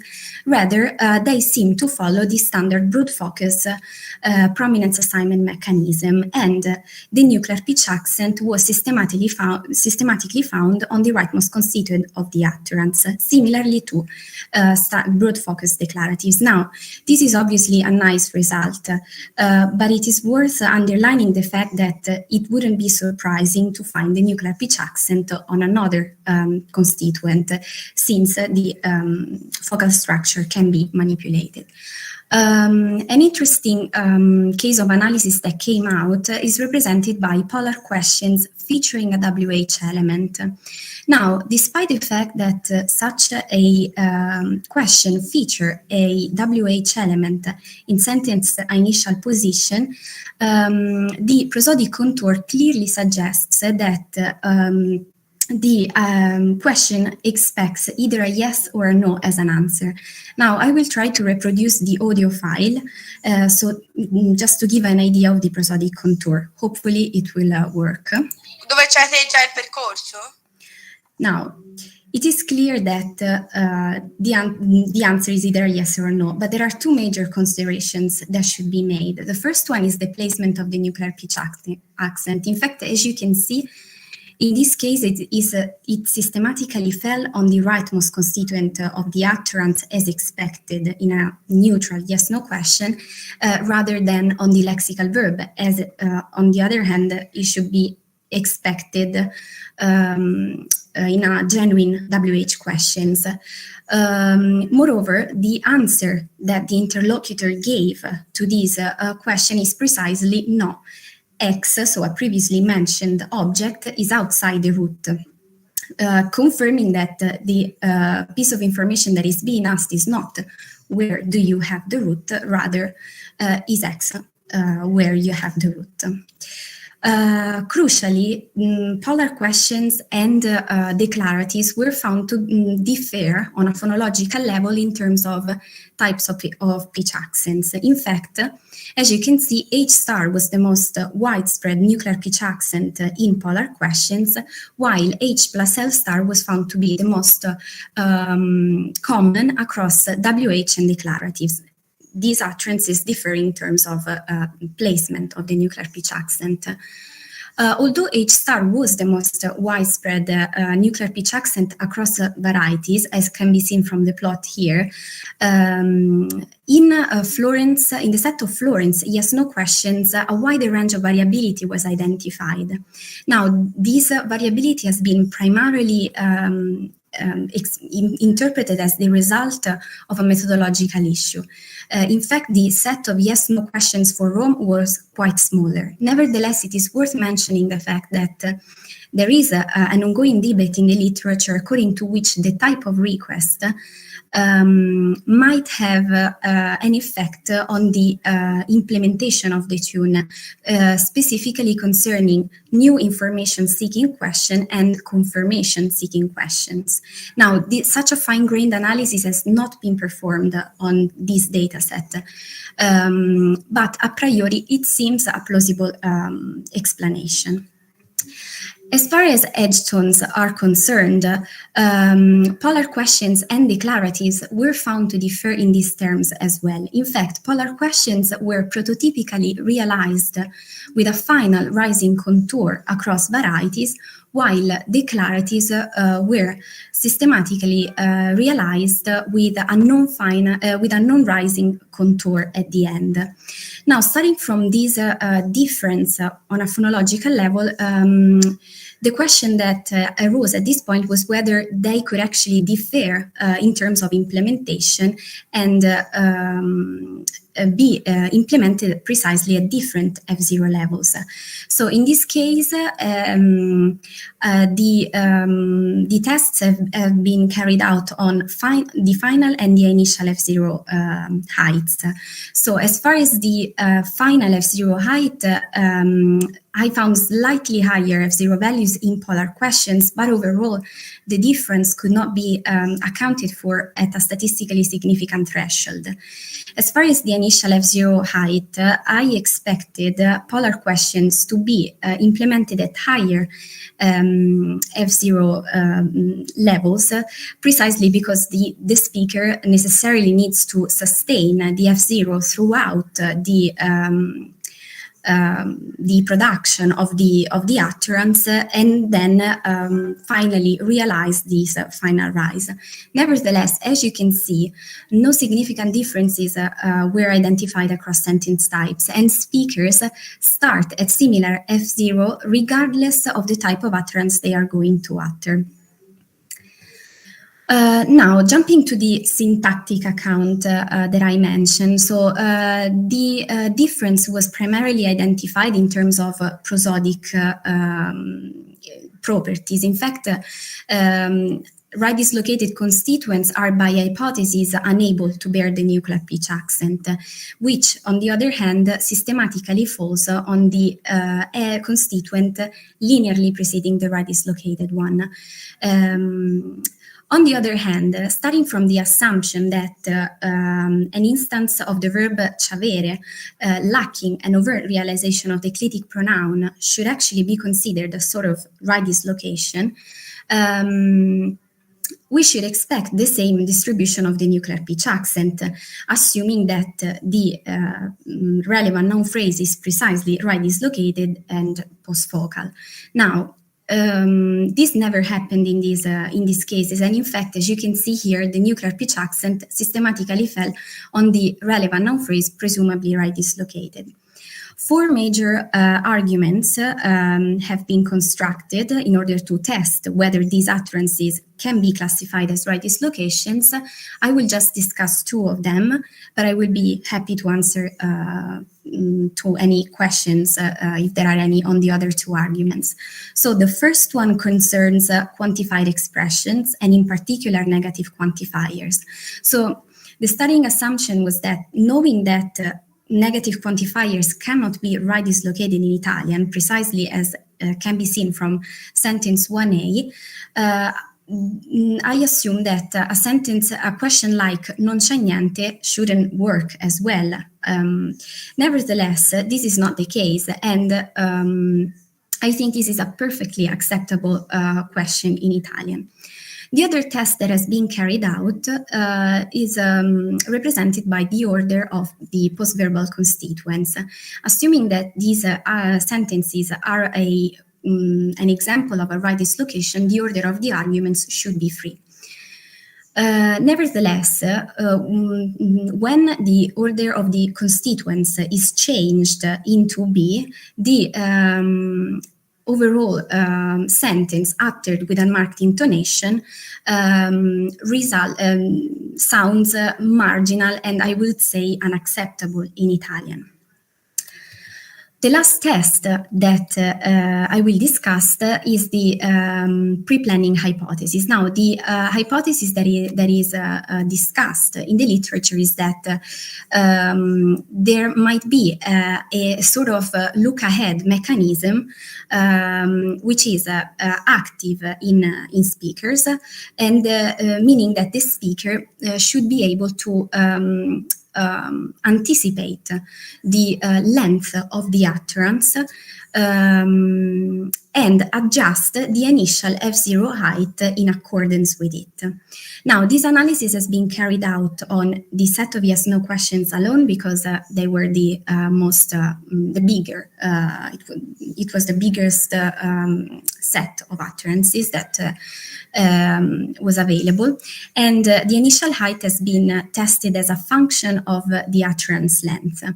According to the results that I obtained, the initial F0 is significantly affected by the length of the utterance. In fact, speakers seems to adjust the initial F0 height in accordance with the length of the utterance precisely. So they seems to be able to anticipate it and pre-plan the implementation of the tune. So overall, this work provided evidence in support of the fact that polar questions displayed a different nuclear pitch accent placement compared to WH questions.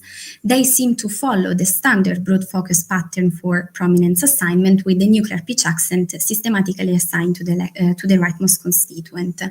On a phonological level, polar questions were found to differ from declaratives in terms of type of pitch accent and edge tone sequences. A final rise was in fact found to be prototypical for yes-no questions across varieties. Phonetic level, this difference was not mirrored, and no statistically significant differences could be identified across sentence types in terms of initial and final height, as utterances were all implemented at similar F0 levels, regardless of their type.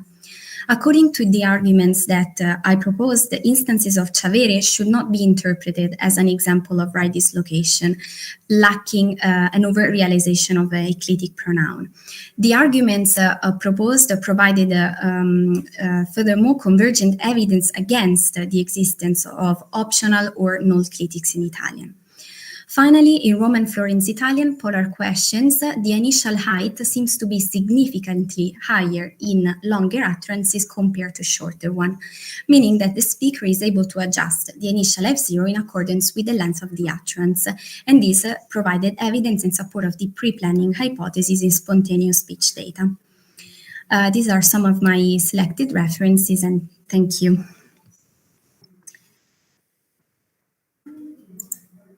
Okay, thank you very much. Maybe thank you so much. I really appreciate your piece of work and also the trajectory for that output. The dissertation, we're able to learn analytical tools and technical skills very quickly and independently. And I'm really pleased. And also you were able to work at different levels. So syntax, prosody interface, phonology, and phonetics, and even, let's say, pure morphosyntax concerning Chavere. So I'm very happy with the results of these months. I would have actually just two questions. So I try to formulate the question as quick as I can so you can. So the first one is related to right dislocation in question. So because right dislocation in question is interesting at the phonological level because you have different intonational phrases, right? Because right dislocation calls for a intonational phrase boundary. So what happens to phrase boundaries to edge tones when you have several intonational phrases in a question? Okay, so that's my first question. And then can you say something about the anchoring, the segmental anchoring hypothesis? So what happens to the alignment of the tone in different syllable structures? Okay, thank you. So in right dislocations, yes, edges are realized in the intonational phrase that precedes the right dislocated constituent, which is precisely independently phrased in another intonational phrase. And for this reason, it is prosodically specified in the sense that not only it is associated with a pitch accent, so there is a metrical head, but there is also the realization of the of both the phrase accent and a boundary tone. Now, the properties, the hypothesis that I scratched the surface of this in the thesis, but the hypothesis is that there might be a tone copy phenomenon in terms of phonological properties that are copied from the previous, so the unstart properties are copied from the previous clause, but still there is a realization of the boundary tones and edge tones in general. As far as the segmental anchoring hypothesis, the interesting part is that the overall investigation provided evidence in support of that, meaning that the type of the syllable structure had a significant effect on the tonal targets alignment, which were systematically aligned within the first mora of the syllable, and in fact, a difference could be seen with the tonal targets aligned earlier in closed syllable and later in open syllable, as expected, knowing that it is aligned to the first mora. And the interesting thing is that at least as far as I know, there are no differences that could be identified across sentence types and across varieties. So it seems that tonal targets are aligned within the structure of the syllable, regardless of the utterance. Maybe Professor Bianchi wants to say something, if you are done. Yes, Valentina? Yes, I would like to say that I appreciated very much your thesis in terms of the richness of the empirical basis and also the accuracies of the analysis that you carried out. I just have a couple of comments. One comment concerns the problem of the typology of questions, and in particular, let's say, the distinction that you propose at a certain time between, information-seeking questions and confirmation questions. So I think this is a point where you could, dig a bit deeper, also in terms of, a more formal characterization of the two types of questions. And another remark is, I was wondering whether there were any instances of alternative questions in this corpora, because I think these are an extremely interesting case. They are sort of intermediate between a polar question and a WH question, essentially. And in particular, you can have, plain polar questions with a disjunction, or you can have real alternative questions. So if you say, I don't know, have you got a lighter or something like that? This can mean, have you got one of the two? But when you have a different intonation, you say, have you got a lighter or matches? In this case, you have a completely different intonation, and it is an alternative question. So this is a direction I think would be worth pursuing. If I can add, another question concerning the part on Averci, where essentially in all the theses, the interaction between the syntactic level and prosodic level is explored very accurately, but in this case in particular, it is very, very interesting. It's really novel. I understand and I appreciate your argument then when in the G avere structure, when there is no critic, you really have a post verbal noun phrase, which is really, in situ. So it's clearly not right dislocated, part of a focus, etc., etc. And in fact, if you consider, the structure with and without the critic in a declarative clause, there is a clear difference. So if you consider a question, a declarative out of the blue, if you say something like, c'ho un momento libero, I have a free moment.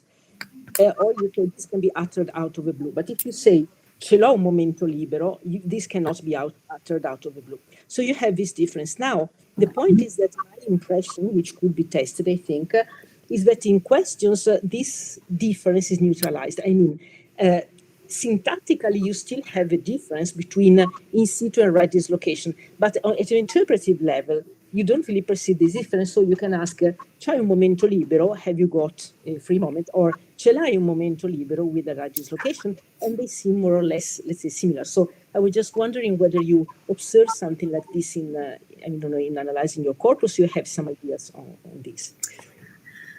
Okay, so I will start from the last remark. Not really, in the sense that I didn't really identify such a dichotomy, let's say, in the across declaratives and polar questions. But it is, an interesting point of view that I will surely investigate more. But right now, I do not really. I have really not a clear idea of this, precisely because I didn't find anything, so it is something to think about.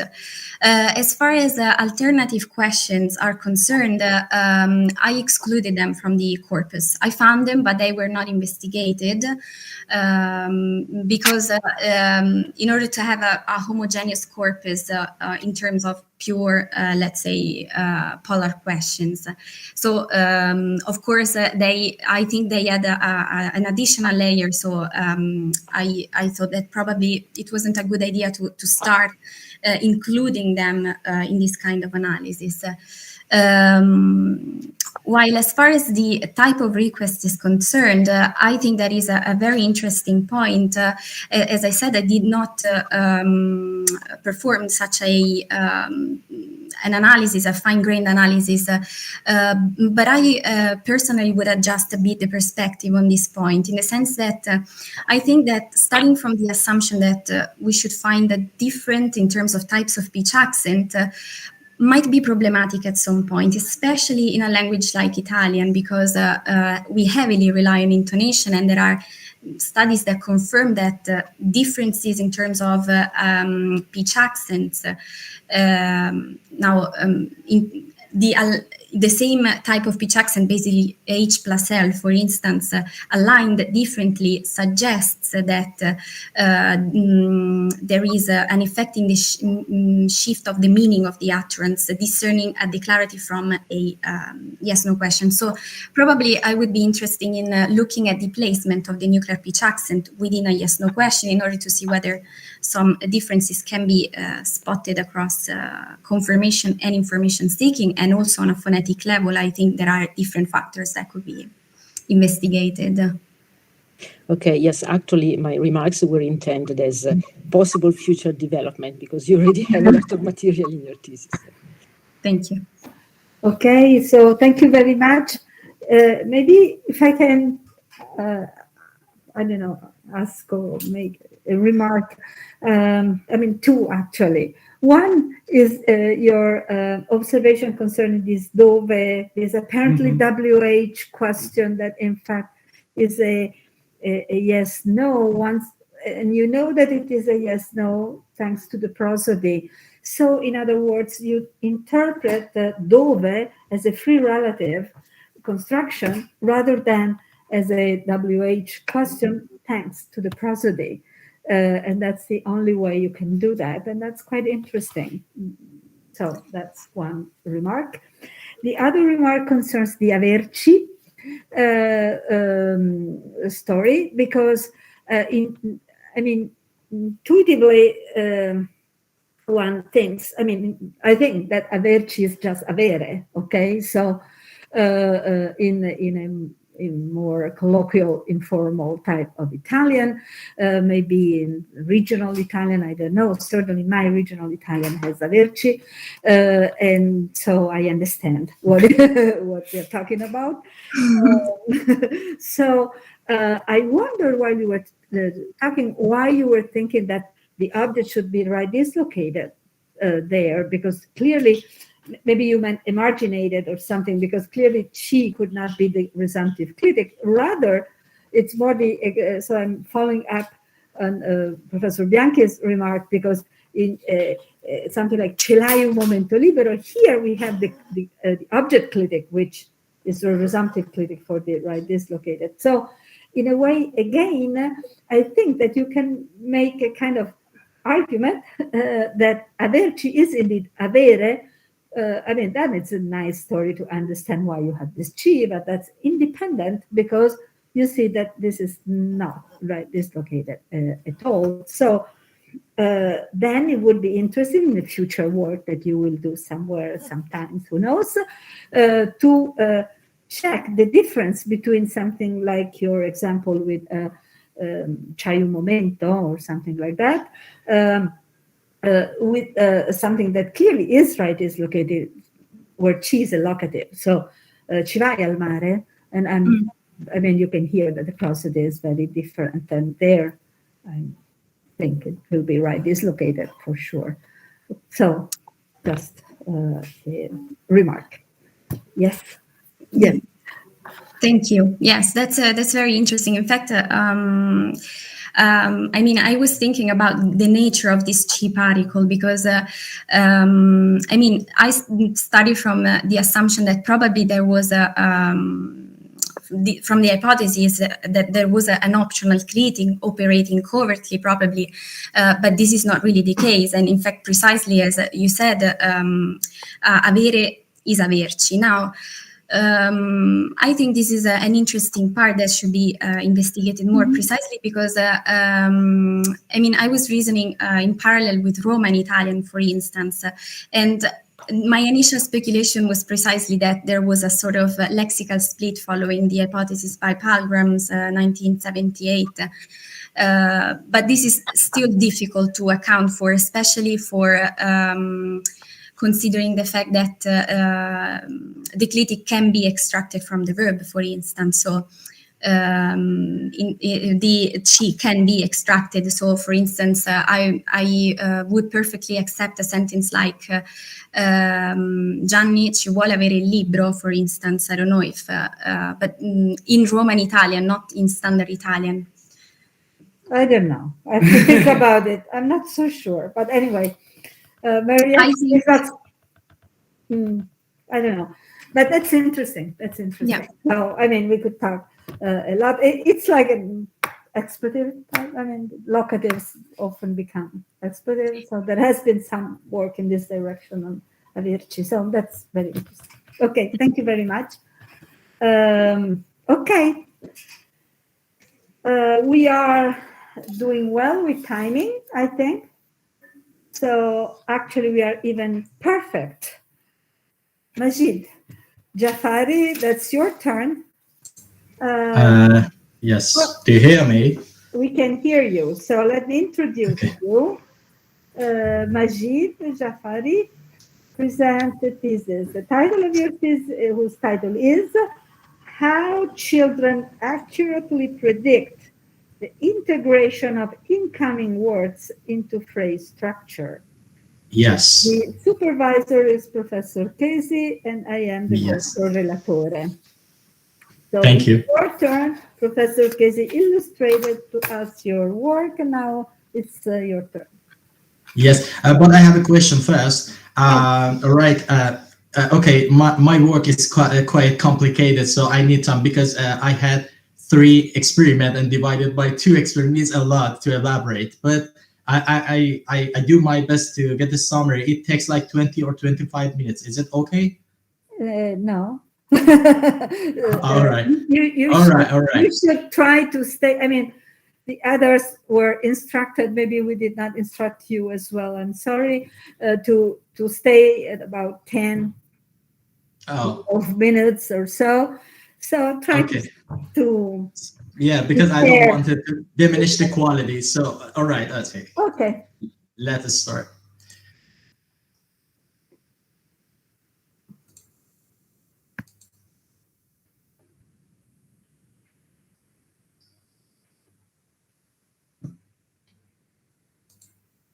Okay.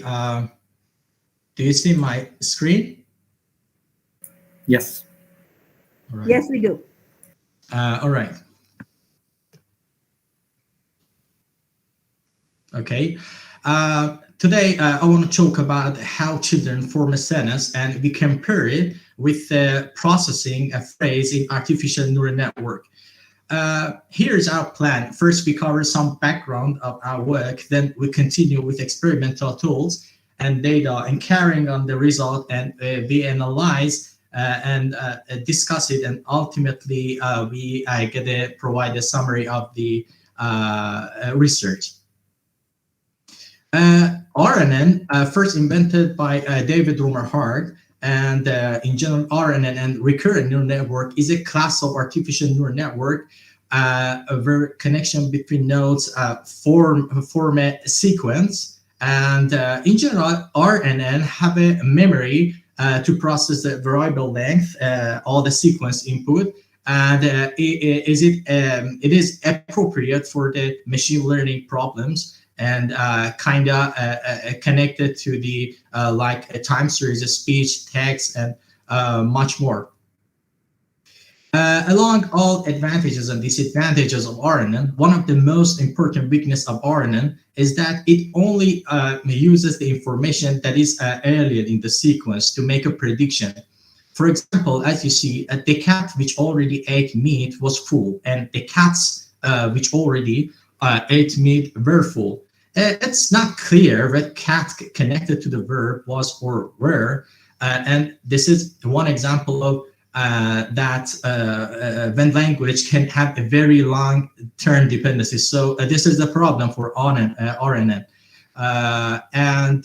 So it means that it might be difficult to get a neural network to realize a singular noun or a plural noun. GPT-2 is a deep neural network that uses the attention mechanism to predict the next word in a sentence. The greater and most powerful model, which is a very effective solution for capturing the long-range dependency. So it is trained on a corpus over 1 billion words. GPT models, we have various model size in GPT, small, medium, large, and extra large. And for the GPT architecture, divided by two components, an encoder and decoder. And the encoder takes as input the previous word in a sentence and produces a vector of it. And for the output, for the decoder, I mean, it takes as input both the previous word and its vector representation of it. And for the outputs, the probability distribution over all possible words given those input in general. In this thesis, we focused on two types of tasks, namely question answering and text completion tasks. On training a deep learning model to evaluate its acquisition of a specific question structure, both prompting it and various kind of question answering. And we theoretically, experimentally, and computationally evaluate the children phrase processing.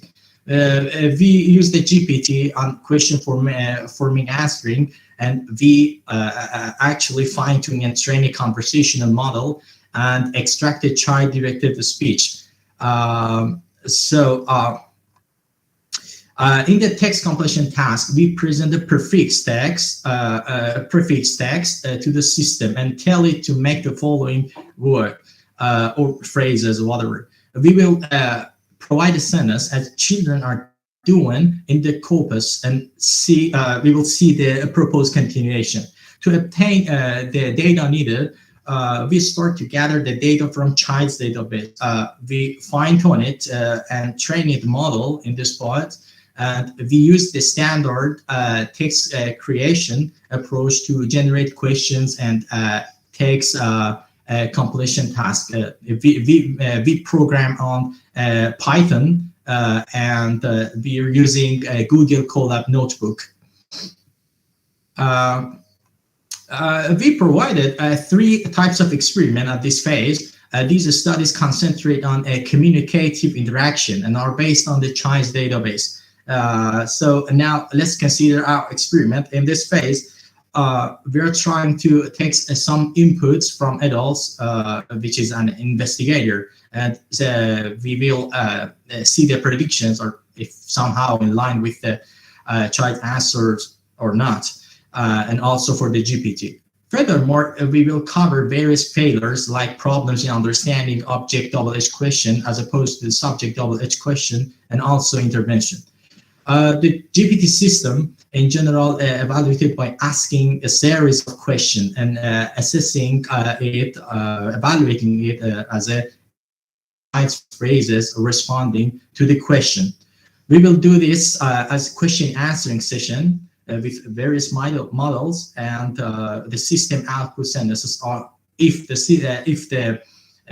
system output sentences are syntactically and pragmatically and semantically accurate and is suitable for the discussion, we will suppose it as a suitable and right. Otherwise, it will be as a failure.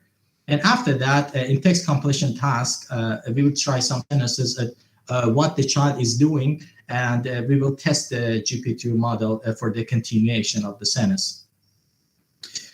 So here, as can be seen in this table, we discovered a rare and giant question among the example collected by the GPT system. We notice a failure in comprehending the rare question in the model size and the small model size by asking machine, for example, the sentence, "Where is the Candyland game?"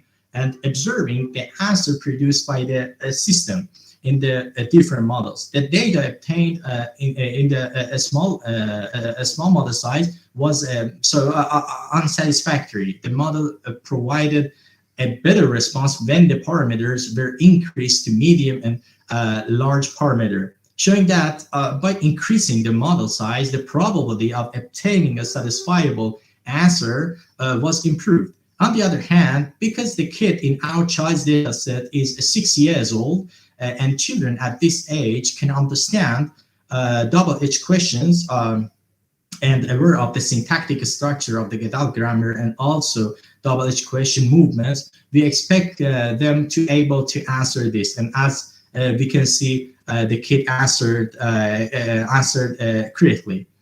And the other example, for example, as already mentioned, the child's age in our database is 6 years old. We expect a complete understanding of the question that the investigator asked him. For example, in the who question, who picks the first card? Willie. And the child answer, as we suppose, was satisfiable. But for the who question are challenging in general for children because of the position of Y in the left periphery. In contrast to the child production, which was acceptable, GPT model failed almost in various parameters. For example, for a given sentence, given input, who picks the first card with it, the smallest model asked a question again, and so instead of responding,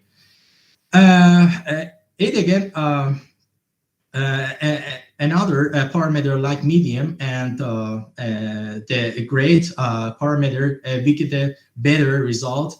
And one of the failure in GPT model, which was I want really. Ultimately, in the large model size, the answer about the questions that is plausible and preferable answers for us. So let's consider the matter of intervention in this part.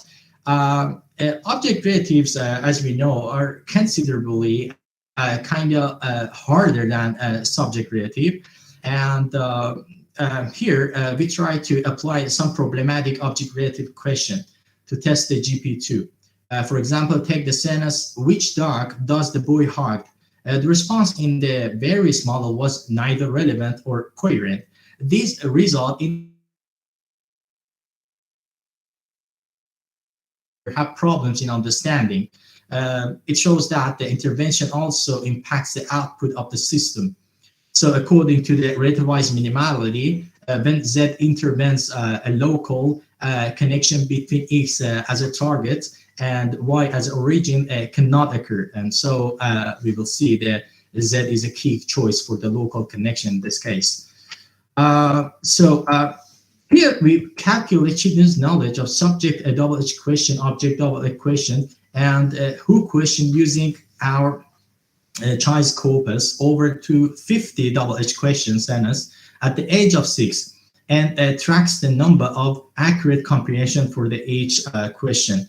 So as can be seen, comprehension the subject double-edged question and object double-edged question showed outstanding competence of indicating that children as young as 6 years old had a strong intuition of subject and object double-edged question structure.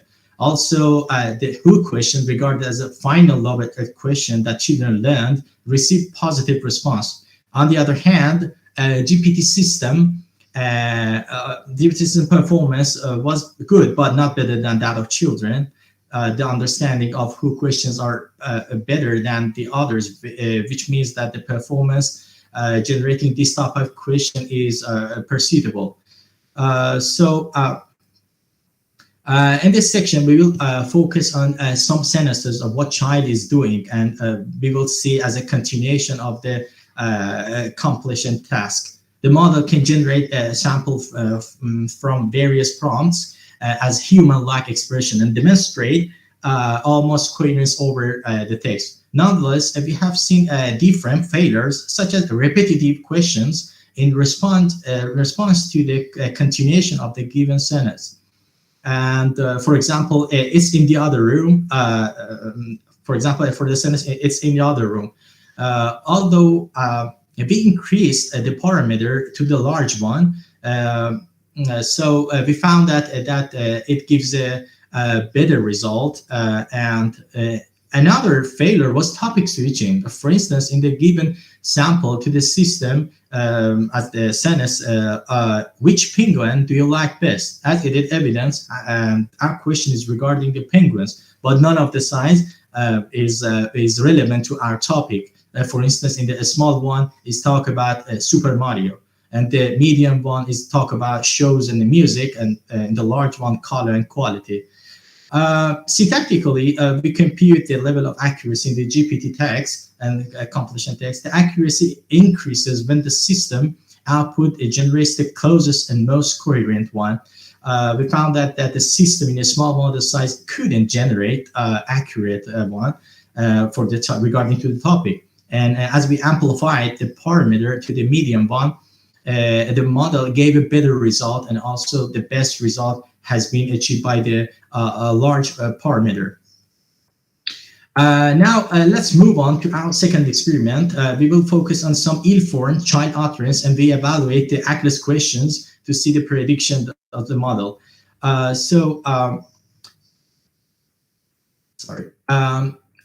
All right, we put the GPT model to the test to see how well it can continue the kids ill-formed expression as a text compilation assignment. This study is based on the child's data, which is a child of 3 years old called Tony. As can be seen in the table, we encounter a failure in producing the last questions utterance in the corpus, which is where that and very sending cake mommy both lack the type progressive verb in the structure, indicating that the child has been failed to produce this type of question that differs from the adult question. This kind of question lacks an auxiliary in this structure. For example, where that the auxiliary in the agreement position is nil. That is known as zero auxiliary. And similarly, the GPT system output is irrelevant and unrelated to the input where that. Here we measure the children's errors in producing AGLA question using our child's corpus over the 25 double-edged question sentences, and captures the percentage of the errors in question produced in children's speech at the age of 3. Children produce 2% errors in subject question. In comparison, there is a significant difference regarding non-subject questions, and that including verbs inflected. So this clear distinction between subject and non-subject questions may be due to grammatical restriction in the child language, most likely due to the need of identifying a nil auxiliary, which we have already elaborated. On the other hand, in GPT system, there is a sharp difference in between the proportion of poor comprehension of non-subject as opposed to the subject. I want to shorten this because of the lack of time. So GPT system in all model size proved that both kinds of questions as shown in the line graph diminish the errors as parameters and as parameter expanded. So now let's consider the completion task. As it is clear in GPT text completion task responded to the ACLES question is quite perfect, the result. For instance, in response to the continuation of the given phrase where that collected from the child dataset, indicating that the model recognized the input perfectly and continued as a declarative sentences. On the other hand, the given input as a tag question, like he does, doesn't he, the small model size haven't had enough ideal result, neither relative to the input nor accurate. However, in parameter medium or large, the model significantly improved. In the case of GPT system, it can process the tag question input by putting the question mark at the beginning of its continuation output. Although still there's topic switching there. And concerning the performance of the GPT system, children-informed phrases as we practically prove the impact of trained model on various size, which large model size production was most like one to the our context. So here's the last experiment, finally. In this task, we decided to determine what children learn when subjected to English morphology. To evaluate morphological principle knowledge, we used nonsense words and tried inventing new words to see how the question answering behaved, and also for the GPT model, how they predicted.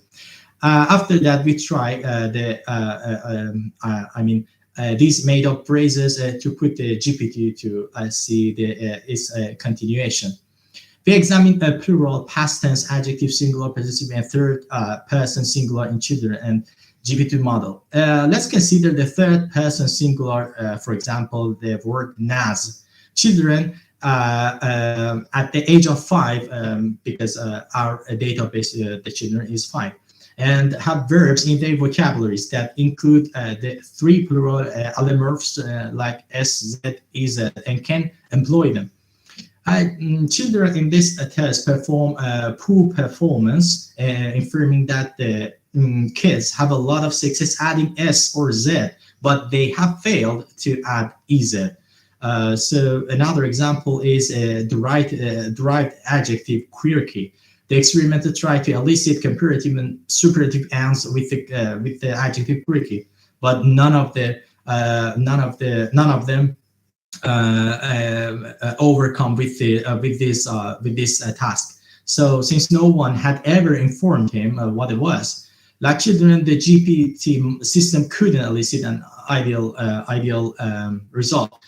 But the system in medium and large improved significantly.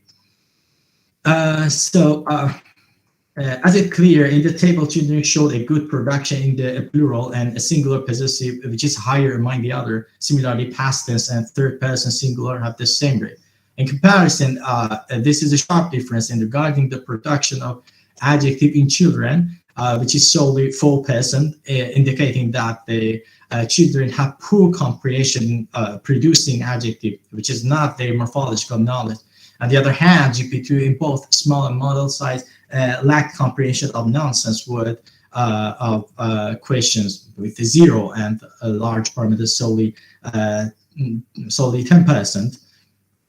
And in the text compilation part, we implement some made-up phrases and put the GPT-2 model to test it. As it is clear, GPT-2 text compilation task responded to the nonsense word question quite perfect. For example, in response to the continuation of the plural, these are wags. The continuation in the small model size wasn't so good, and at the same time, in medium and large parameters, the system significantly developed, indicating that the model perfectly understood and recognized. Interestingly, the system in both medium and large model size could repeat the made-up words, and more interestingly, understood the topic and use its expression. Unlike the children with a very poor understanding of making singular possessive, GPT text compilation showed an excellent result in a large parameter. We provided the phrase like, it is the wag's hat. The continuation in the large model size was so perfect. Interestingly, the system produced a singular possessive form sentences and perfectly relative to the topic. Statistically, the GPT model showed the best accuracy in the plural form, but the model couldn't manage very well in the past tense and adjective. And lastly, in summary, we trained a deep learning model to evaluate its acquisition of language. We used a modern machine learning method known as GPT. We used the extracted child-directed speech to train a conversational model. So our research aims to develop working cognitive model that can help in the understanding of language. Our findings prove that the GPT model can learn how to perform, coordinate, and store various cognitive activities, such as processing verbal information. This is important. So storing and extracting and retrieving it from the memory, directing attention to important topics, and arranging a language output. This can help in the understanding of how much capabilities comes in the human brain. The GPT system showed a wide variety of capabilities. For example, the double-edged question, the first experiment, which asked as input, what colors do you like? So we see that the GPT compute the capacity to count, compare colors, retrieve information about various colors, and understand almost all linguistic phenomena. Although there are some weaknesses in our system, for instance, in text completion tasking experiment 1, we have seen different failures such as repetitive questions and topic switching. Similarly, in experiment 2, GPT system had a weak performance on computing AGLIS questions. But we noticed that when the training data is extended, we get a more accurate and coherent production near the input and out context. The findings indicate that the GPT model can develop a wide variety of functions compared to previous cognitive neural models of language. Okay, so now we will have a... Thank you for your attention. Thank you. Probably a short discussion. Sorry for taking your precious time. Professor Casey, please. Yeah, very quickly. So thank you very much for the introduction. This very popular and hot topic. So for a linguist trying to investigate what a GPT is doing, is essentially asking what's an artificial neural network with attention or whatever sophisticated network implement are in fact learning about language. And your experiments are somehow interesting because they show that in fact the answer to certain questions might be related to the number of parameters. It's important to understand exactly what these parameters are, because it's not just related to the amount of information that they receive. So if you compare this neural network, this huge language model, which are trained on billions of words, with the child experience, which is about 60 million words per year, that's totally uneven. So this neural network receives much more material than the children. And another difference is when you see medium-sized parameters, they're in fact referring to the number of, more or less, the number of connections. You are forcing this huge system to represent the model on a lower dimensional space. So the lower dimension you give, the harder for them is to generalize on multiple. And that's interesting because it was an old experience by Hellman, was related to the size of the context layer, which is more or less the same. You reduce the memory, or the hidden layer, you are forcing network to represent the problem on a smaller dimensions. And that's what happened. So the results are interesting, but then I will try to repose you the question. So what they're exactly learning and why they are failing when they have a smaller dimension. So from a linguistic point of view, what do you learn from your experience? Yeah, for the we examined and we evaluated different and various kind of parameters or model size. But the problem is for the small model size is 117 parameters. It means that 117 token, 117 words in that is spread in the internet and all the databases, but it's not enough at all for our questions, because specifically our questions connected to the browser of the database. But as you see, when we amplify the parameters to 774 model size, and even because of my laptop and our CPU, as you know, can't handle it, and even if we could amplify to the 1 billion extra large one, I'm absolutely sure that we can get better results for that. Yeah. You're optimistic, then, Adriana, if you want. Yeah. But Yes, for the thank you. future work, we can do like a GPT-3 model or a BERT that's inspired by the Google. Okay. Okay, Majid. I will say a few words. I read your thesis with interest and pleasure Thank you. and also curiosity. And I think that your work raises several questions, big Yes, sure. questions, among which some have already been asked by Professor Sure. Kilty. Now, let me phrase a couple of them. So I appreciated, for instance, the fact that you try to kind of predict not the next word, but the answer. So in Yes. a way, it's a situation closer to a natural situation, at least of a typical type of exchange, which is the question answer.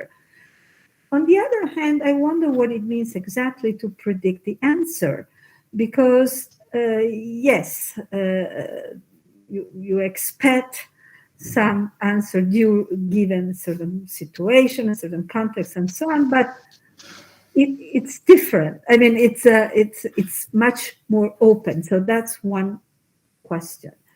Then, from the perspective of acquisition, I mean, natural language acquisition. Clearly, we know, and you also mentioned that somewhere in your thesis, that children invent a lot. Okay, so Yes. in a way, we do not quote unquote expect.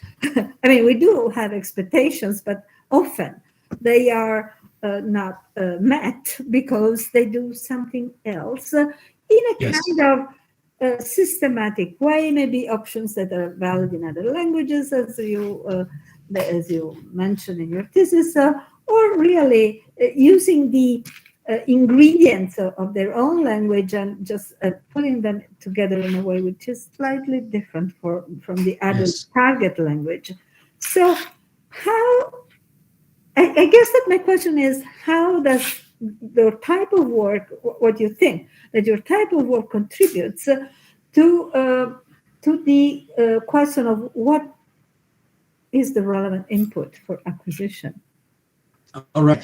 So and this is the case, and our topic is connected to this. That we want to say that. Sorry, let me just add qualitatively, not just because quantitatively, clearly. No, quality. Yeah, quality. Like yeah, that, but no, I mean in terms of quality.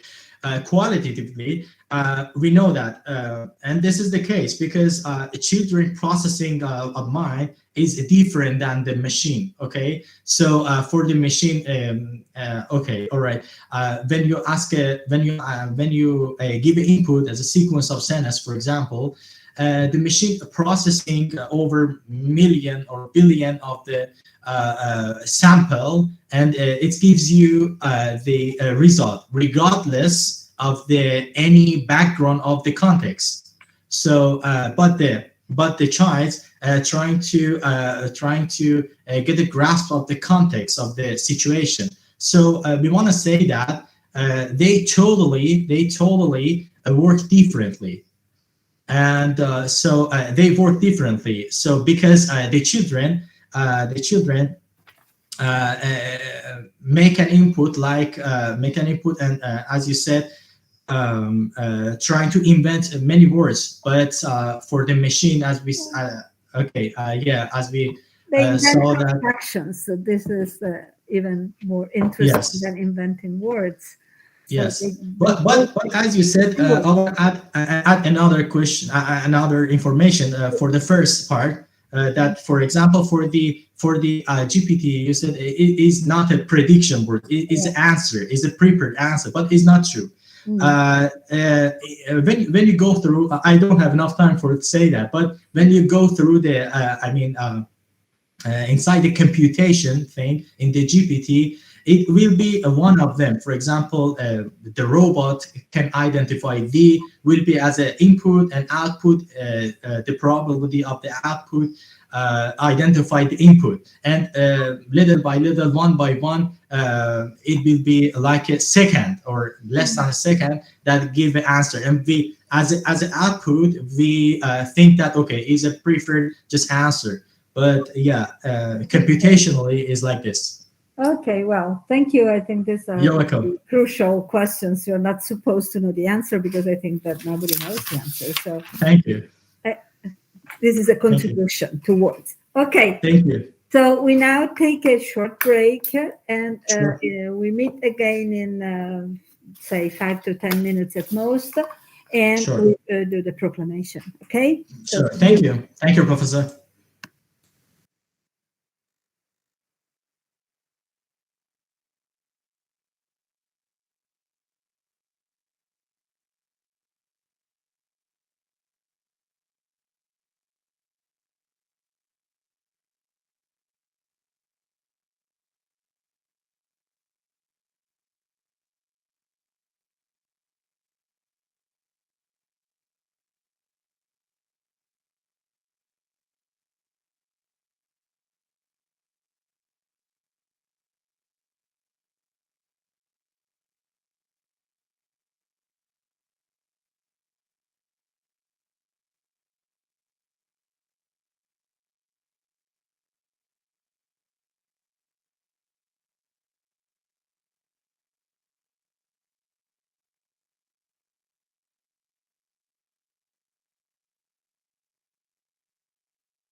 Okay,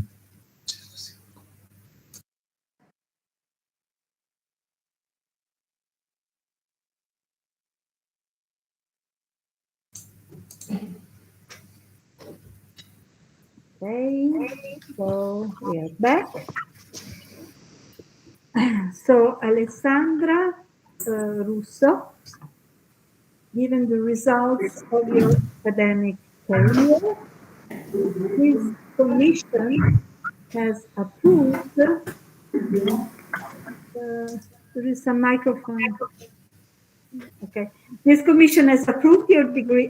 Wait a minute. I start again for technical reasons. Okay.